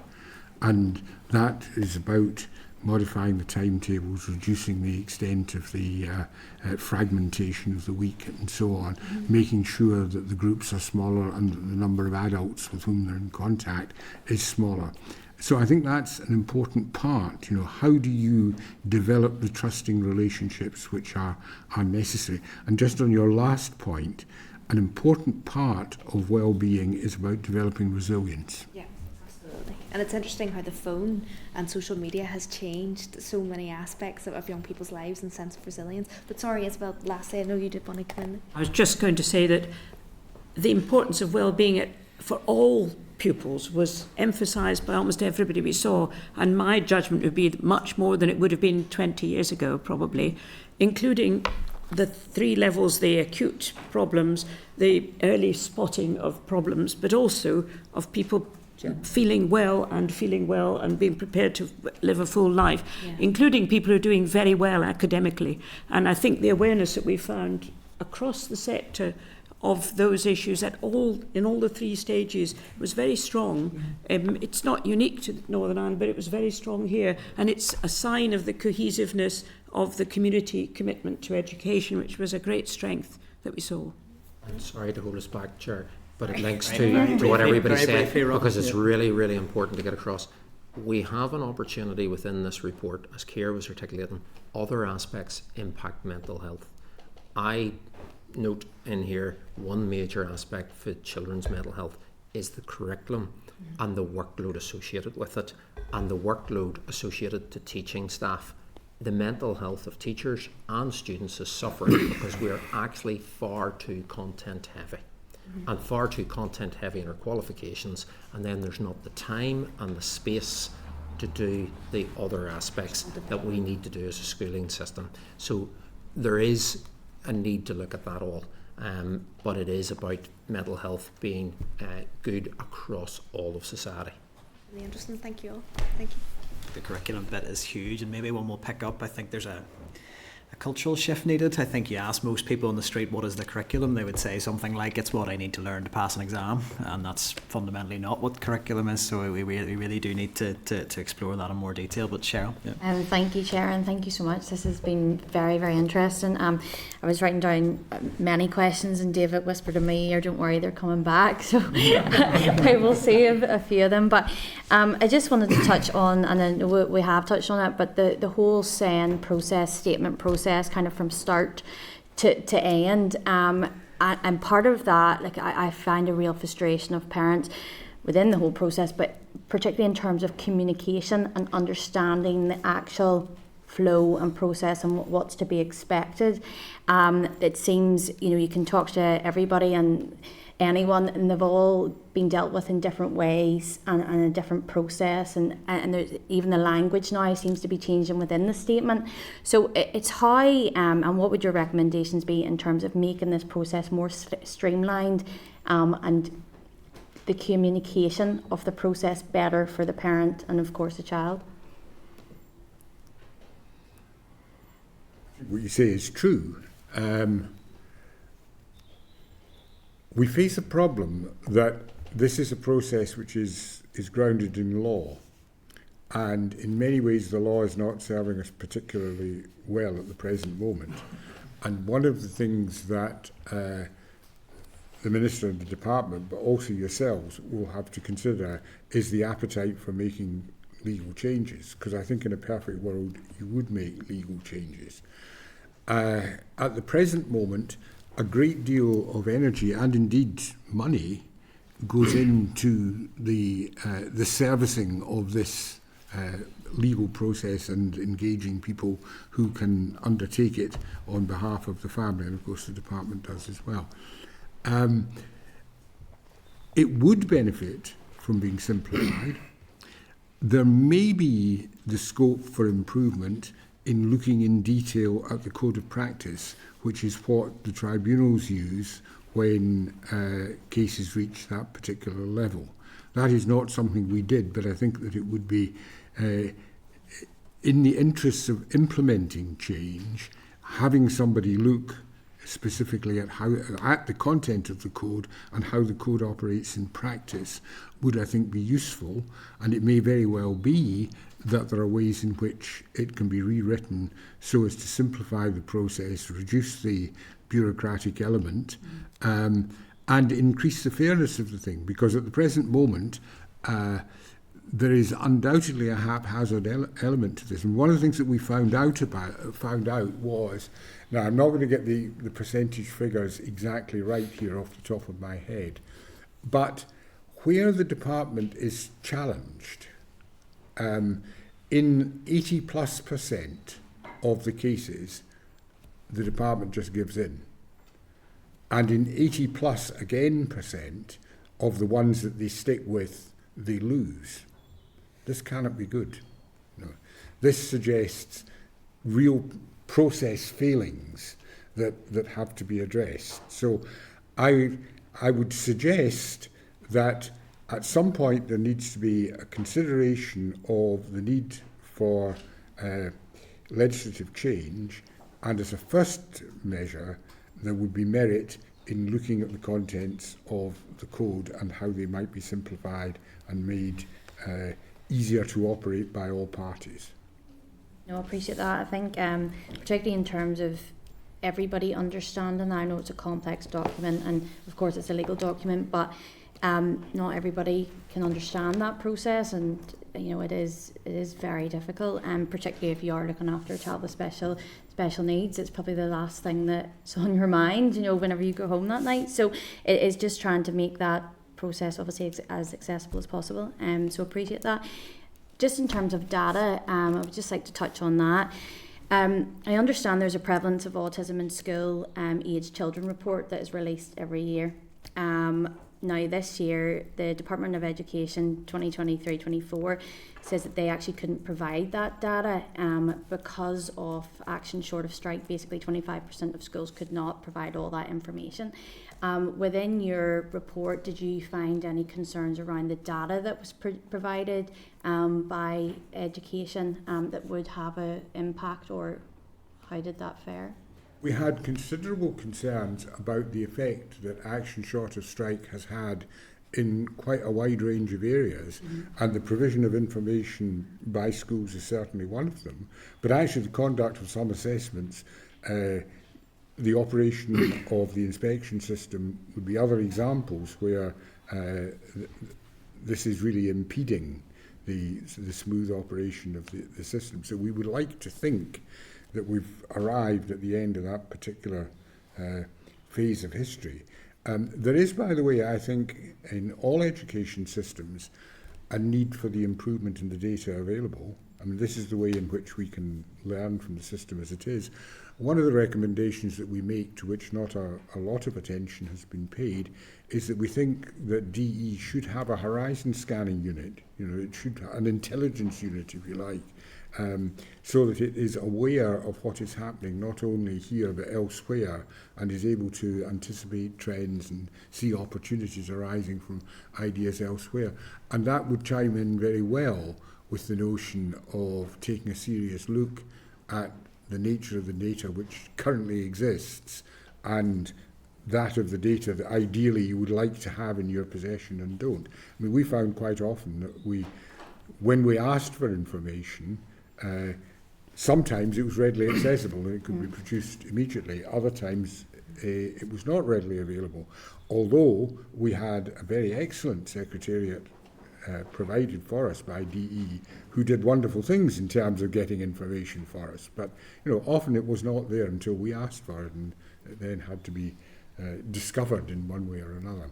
Yeah, no, I appreciate that. No, that's great. I think one of the things that we're seeing more and more of is the importance of data and good quality data for decision making, and it's something not just in the Department of Education but across the board. I think we're feeling that, and it needs to be dramatically improved, so we know where we're putting our resources and we're putting them in the right places at the right time. The last question, just very quickly, is in terms of school absenteeism, and it's something I think we all know. Well, it feels like it's certainly dramatically increasing, and children are suffering more and more with their mental health, which we've touched on. Just in terms of recommendations for that, how can we tackle that going forward? I know we've touched on counselling support and mental health support within schools. Is there anything that you see would be a direct priority to introduce now? curriculum. We're back to where we started. Yeah. If you get the curriculum right, they'll Yeah. come. You know, many of them. I do think that there has been a COVID impact that is not well recognised. Certainly the practitioners that we met talked about this, and it's largely, you know, not known. But the principals particularly are saying that their absentee rates have not gone back to pre-COVID levels. Robin, you can probably correct me just with that. coming in there, very interesting question. It's the same in most jurisdictions. We have a high absence rate, and it is something we need to tackle, because it's not fair to have a system whereby children just get lost in the system, and that's what's happening currently. I agree, curriculum, but it's also the entire report. It's the wraparound care, it's the counselling. It's not a quick fix. There's not one wand that waves and it all gets sorted. It is everything intrinsically linked, and unfortunately COVID, there is a lasting legacy, and the lasting legacy is actually mental health, and that is, I know a lot of professionals would say, that is the true pandemic, and we need to address it in the whole of society, because it's now a very prevalent issue in adult society as well as young people. And we need to do a lot more to build resilience and build the capacity to develop and cope in a modern world. Just one comment, Cheryl, as regards your data. Absolutely you need quality data. One of the things that we observed was a real willingness to engage with the panel throughout our work, from every source and everyone that was asked. It was absolutely brilliant, because back to what I said at the start, we were delighted to see how people wanted to see a better system of education. But I would argue one of our observations, you're having to ask for this bit of data, this bit of data, this bit of data, and it was produced in many cases by our colleagues in the Secretariat. The age of digital solutions, there needs to be a significant amount of work in ensuring the data is accessible without the workload associated to schools or teachers or anybody else in the system. There are solutions to how we can gather data in a much easier way. Can I support that? I should say it. I work on a committee for the Office for National Statistics about how ethically publicly available data can be combined without having to retrieve it afresh every time by asking hard-pressed school principals to produce it all from. I think there's huge scope in a place of the size of Northern Ireland to bring available data ethically together. So I hope that the intelligence function would not just be blinkered to educational data, but bring in publicly available data. Yeah, I think it's really important. That's a real important challenge, I think. No, I appreciate that. Thank you so much.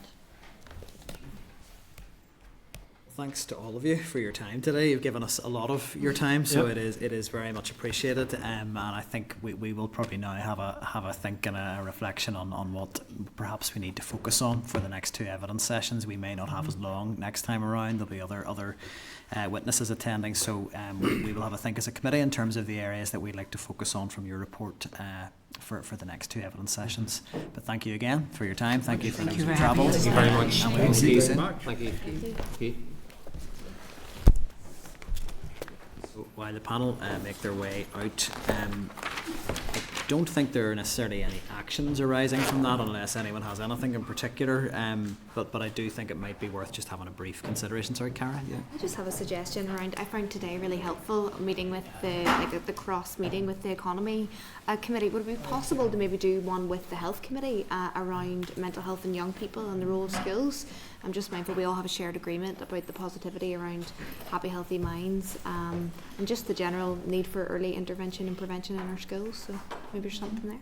We had discussed in work planning, for a concurrent health committee meeting. So I think after summer recess that is absolutely something.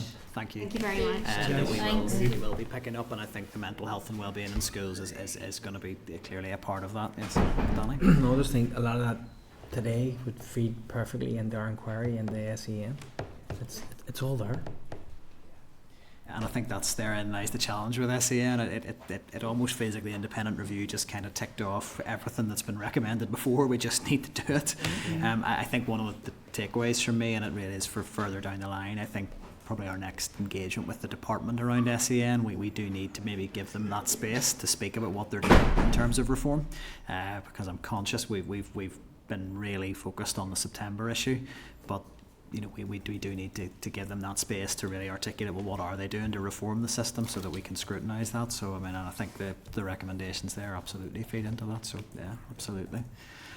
In terms of 2 further briefings with the panel, are there any areas that members feel that they would like to focus on in detail? There is no way we'll be able to go through absolutely everything in their report over 2 sessions. And I don't know whether just a sort of free session on questions would be helpful. I think it might be good to hone down on a couple of areas. So does anybody have any views? I know there's certainly a couple that I would be interested in, but I'm happy to hear from members if there's any in particular that maybe either we didn't cover today or that would like to do a bit of a deeper look at. I would say from my perspective, I think where we didn't get a lot of chance to discuss anything in too much detail was around transitions and progression. I think that's like a theme that runs through the report really, this idea we need softer transitions and we shouldn't be setting up cliff edges. I would quite like to hear more from them on that. And I would like to hear more around the issue that we discussed with the department previous, and it didn't get covered at all today, but I think it bears a bit more attention, is around the area planning. So what do we want our school estate to look like? Is there an optimal number of schools? How do we deal with the issues of small rural schools, an issue we've been lobbied on? How do we bring children to be educated together in the community? So those are 2 that I would be keen to focus on if there's agreement on that. But I'm happy to get consensus on this from the committee. So, just I know Kate did raise it briefly there around the early years and the ratios and stuff, and given that next week. I think it's next week, it's going to be a lot focused around childcare in early years. We didn't really get to cover that. There was just so much today. It was just minimum standards, but there's so much on early years and childcare in the document. And early years specifically. On that are quite detailed, yeah. So we have the panel in next week, do we, again as well, or is it's the following week after? The 12th and the 19th, so not next week. Yeah, next week is childcare focused, isn't it? Follow on from that. Yeah. Okay. I think, sure, would it be worth writing to the I haven't had their meeting earlier this morning and what it covered, the economy committee, and suggesting that I think actually the economy should probably have them in front of them to talk about that transitions piece as well, because some of the innovative sort of suggestions there I think really should be what we're looking at in terms of that as well. Over lunch with the panel, they were really clear. They were absolutely crystal clear. They want to engage with all the departments that this crosses over with, and they referenced economy. They think that those links in with further education and indeed higher education, that they think it's really critical. So I'm happy to note that as an action. I think that we recommend that they engage with them in the back of our session this morning. Yeah. Just on that as well, then possibly health, because health came into a lot of conversations there, especially around SEN and early years too. Well, in early years, yeah. So both those come in. I think they came through repeatedly. So okay. So far I'm hearing we would like to hear more from them on early years. We discussed SEN in a lot of detail today. I don't know if we want to pick it up with them again, but certainly transitions and progression, and I've suggested that piece around area planning and the sustainability of the system. So those are 3 there. Are there any others that we think we could probably, maybe they could do 2 in each session? So if there is another one in there, I think we got early years, didn't we? Yeah. So. No doubt Pat will probably come back and on the underachievement again. Yeah, on disadvantage. Well, look, I mean, I think it's been identified as a priority, and we did discuss it, but we didn't maybe get into the details. So if you have a note of those, I'm happy we can go back. I don't want to be too prescriptive, but I think if we only have them for an hour perhaps, and we have a free for all like we did today, we won't get into the detail. There's a couple of the chapters, for instance, will go together. Your transitions along with the curriculum stuff, which would feed into what Pat would talk about, what we were talking about earlier on. So quite easy to develop themes from a couple of the chapters together, I think. I would suspect that the next couple of engagements with the panel will inform our forward work planning. So, are we able to get physical copies of just given it's such a significant part of our work? I'll find out for you. Yeah, we've just had the links. At the launch, I got it at the launch. You got it at the launch. Yeah. Oh, they only gave out the first one at the launch. Yeah, they said they didn't publish the second one because it's about 1,000 pages long. Volume 2 is substantial. Yeah. I mean, you could ask the minister. He's got a few lying around the department. I think it'd be useful for us to have actual copies of the whole. I think it is. It would be useful just for you don't need everything like that, but documents like that, I think it is worth having physically if we can. Definitely find having an annotated copy of Yes, that. Very 100%. helpful. Yeah. Okay. That's fine. So we've got those agreements on letters to other departments in relation to engage it with the panel. And maybe at this point I'll just pick it up from our concurrent meeting today, because we didn't have quorum. We weren't able to agree any actions arising from it. So I think if we have that as an agenda item next week, maybe after you've crossed over with the economy clerk, and then we can agree what we want to do on the back of that meeting Yeah, from so today. unfortunately, because there was no decision making, We couldn't even yeah. agree a press release, but there are lots of pictures, and it'll be publicised that those things happened. So. No, that's fine. Okay, so we'll move on to item 7 on the agenda then, which is correspondence, and I'll just to take the usual approach. So if there's anything at all I missed that a member wants to raise, let me know. Otherwise, I'll go through anything that I think does need particular noting or a decision taken. So that's pages 523 to 572 of your packs for correspondence. So there's a summary note at page 523, so anything that I don't refer to, we will dispose of as per that note. Item 7.3, page 534, it's a response from the Department of Education about recommendations from diverse youth. And I think we now finally have all our bits of correspondence in for that group. So I think we should share them with diverse youth and obviously offer them the opportunity to come back to us with anything further they want to do with that. Item 7.5 on page 543, it's a copy of an invitation to Mark Brown, the Departmental Permanent Secretary, to appear before the Public Accounts Committee on the Closing the Gap Social Deprivation and Links to Educational Attainment report. I would suggest that we maybe seek an informal briefing. Now it is going to be after recess, I would say now, from the Audit Office on that report and any other education work that they have carried out recently or are in the process of carrying out. Members agreed? Yeah, okay. Item 7.6, page 545, that's a copy of correspondence from the Committee for the Economy to the Department of Education regarding support for childminding. Are members content to note that? Discuss any issues arising from it if you get a chance to read it before we meet with NICMA next week. Are members agreed? Mm-hmm. Agreed. Item 7.8, page 549, it's correspondence from an individual regarding the MSc in Physician Associate Studies. I would propose that we share that correspondence with the Committee for Health and Economy, as it does sit a little outside our remit. Are members agreed? Agreed. Item 7.9, page 551, correspondence from an individual about the use of CCTV in classrooms, and it seemed to be a follow-on from our session on bullying last week. Are members content that we share the correspondence with the Department of Education for their response? Members agreed? Agreed. Item 7.10, page 552, it's correspondence from Marie Curie. It's providing the committee with a copy of their report, Grief, Education and Bereavement Support in Schools, Legislative, Policy and Practice Context. I would just flag up, I've done a bit of work with Marie Curie on this, which I sponsored an event for them a while back. And I have to say their work on grief education in schools is just absolutely exceptional. And from my last meeting with them, actually, schools now in other jurisdictions are approaching them to ask, can we get this resource? Because it really is recognised as really, really an example of really good practice. I would like to propose that we do invite Marie Curie to brief the committee as part of the forward work plan. My sense is that's not going to happen till after recess, and I know from speaking with them, they do have a series of sort of events and awareness raising they'd like to do for Grief Awareness Week, which is at the beginning of December, and if we could align that time-wise, I know it may not be exactly possible, but our members agreed that we maybe aim for that as a... Sorry, Kate? Yeah, Chair, I just want to echo what you said. I'm so impressed with the work they're doing, and I think it's so important. So I think if we can promote it in any way, encourage schools to do more around this, is really welcome. Maybe we could do something as a committee that week then as well. I think it would be really good to try and get on board with whatever they're looking to do around that week.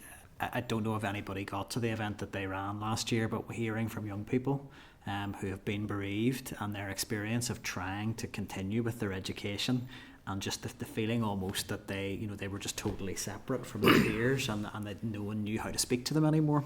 Teachers avoided the conversation, their peers didn't want to talk to them, and this program that they run really it equips teachers, it equips pupils on how to talk about grief in a way that is helpful for the person who's bereaved, and to maybe just end some of those taboos around the language that we use. So it's really, really positive work.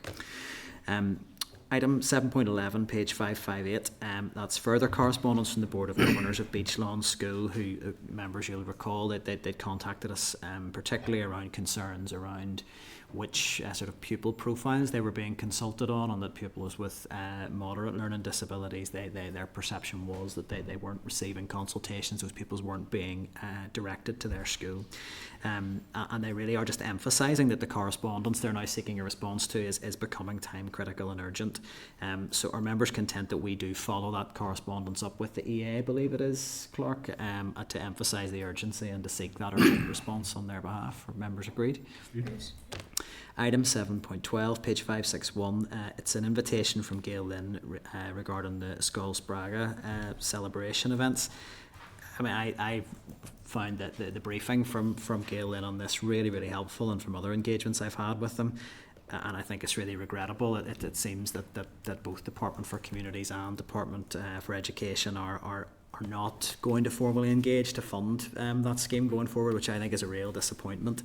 In terms of the event itself, it may be there's one in Belfast and one in Derry, and I think they're both sit-in days of the Assembly, so it might be tricky. But I would just ask members to note that, and if anybody is available to attend, I think Gail would really appreciate committee support there. I would also like to propose that we write to both the Department for Communities and to the Ministers of Education and Communities, just to express that we were impressed by what that scheme offered, and that while it may not have been something they funded before, they are asking for really, really tiny sums of money. It's effectively to fund a staff member, possibly part-time, but it seems there's no buy-in. It's a really positive intervention in my view in terms of promoting language awareness in schools who might not otherwise not be engaging with Irish language. So would members be agreed that we just highlight that concern and see if either of those ministers would reconsider that position? Members agreed? Item 7.13, page 565, an invitation from Include Youth to a lunchtime event, and that's next Wednesday, the 5th of June. I don't know, Robbie, if you want to speak to that. I think you're hosting that group, is that right? Yeah, it's just a chance maybe to meet the young people, speak with them. They're keen to meet different members. I still haven't had a room. Now they've told me, so it might be my party room, but I don't think it will be. I think it will be a room events are trying to free up. They didn't get back to us yet, just so they're trying to juggle a few things about. So, and then I think they're going to come in, they're going to go and get a Kentucky at lunchtime if they get away, and then try and be back here for 2. So just a chance to meet some young people. Stuff pretty good. Well, if members want to just note that one for their diaries, unfortunately I do have a clash with that on my diary that I won't be able to make it, but if they can attend committee, obviously hopefully we can meet them. So if members want as I get the room from events ratified or whatever, if it ends up being my party room, we'll just have to do that, but hopefully it'll be a different room. You bargain buckets? Is that what You bargain buckets? I'm going down to KFC. I might be late on committee. Are you providing KFC? I might cancel my meeting if Item 7.14, page 568, correspondence from Ulster University, and they're seeking a meeting with the committee regarding its Taking Boys Seriously research project. I would propose we do invite the researchers to brief the committee as part of our forward work plan. It is around that tackling educational disadvantage space, which we have identified as a priority. Are members agreed? Agree. Mm-hmm. Item 7.16, page 571, and that's correspondence from Sure Start, and they're seeking an update on a date for a meeting, as they've been keen to meet. But my understanding is that you've been in touch through the yeah, committee. so they don't mind if they miss next week, because we already have the Equality Commission, a childcare update from the department, and a budget update from the department, and another childcare topic in the informal meeting, so they're okay to come to us at another time. That's fine. They're content to come to another meeting. I'd have their paperwork. I'd wanted to create the opportunity for them to brief us in advance of the childcare and early years briefing next week, but I think four briefings in a session it becomes unwieldy. So to be honest, we also don't know exactly how all of this is going to be implemented and rolled out, so it may be useful to meet with Sure Start once we've had a bit more detail from the department about how that will actually work in practice. So absolutely. I think that's fine. Not necessarily a bad thing to hear from the department first, and then to hear how it's actually working on the ground. So no, that's fine. But they've been very flexible, so that's fine.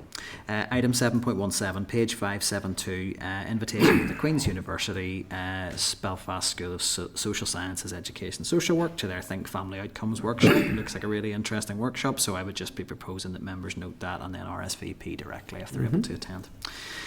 Other than that, are members content to dispose of the correspondence as per the note at page 523? Is that agreed? Agreed. Okay.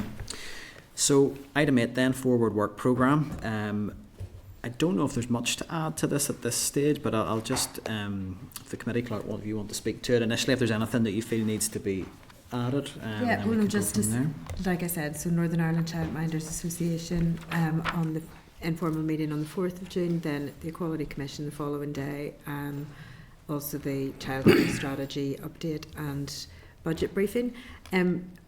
I've asked for the budget briefing to go first that day. Is that all right? Just because we haven't had a lot of budget information from the department. The Minister then has confirmed the following week for 3:30. And I haven't had advice yet about PERDA, like whether there's, things to avoid. I imagine that egg and spoon might be too, it might advantage some candidates or something, I don't know. But it's on the 3rd of July is the main thing about it, which is very, very close to the election. So that might, we're not sure about that just yet. There's a possibility that may not go ahead, so we'll seek advice from that. It may not go ahead. And we've got CCMS are able to come there on that 19th of June spot. So we've got the independent review that day as well, and it's just a matter of do we think we could fit in the Transfers Representative Council that day as well, or is that too many? Yeah.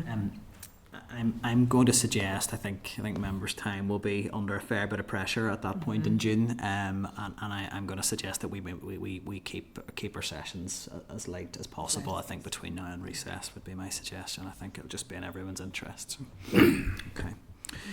And then we have the 26th of June is populated as well, and the 3rd of July we will. The 3rd of July, I mean, the PE update and things, it may be, and the sports stakeholders, it may be possible to take them a bit earlier in another venue, if members would have time for that. Have much time around that time. You're not going to have a lot of time. Yeah, well, so we can have a think about the 3rd of June. You may need to take some advice on that.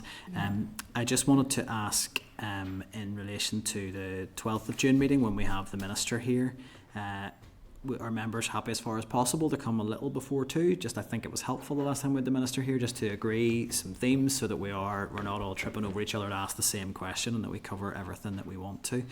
And then with the independent review panel, they seem quite keen to get a definite time for that. So I don't know if it would be helpful to have them first before that would be maybe as early as possible after 2, so 10 past 2, and then if the Minister not due to 3:30. Yeah. Okay, that's fine. So are members happy to endorse that draft forward work plan as in your packs? Okay, that takes us to item 9. Any other business? I have none. Has anyone else any other business they want to raise? No. And then item 10, date, time and place of next meeting. It's Wednesday the 5th of June, room 29, 2 p.m. And so I just have to put the question that the committee meeting does now adjourn. Members agreed? Agreed. Okay. Committee room 29, sound.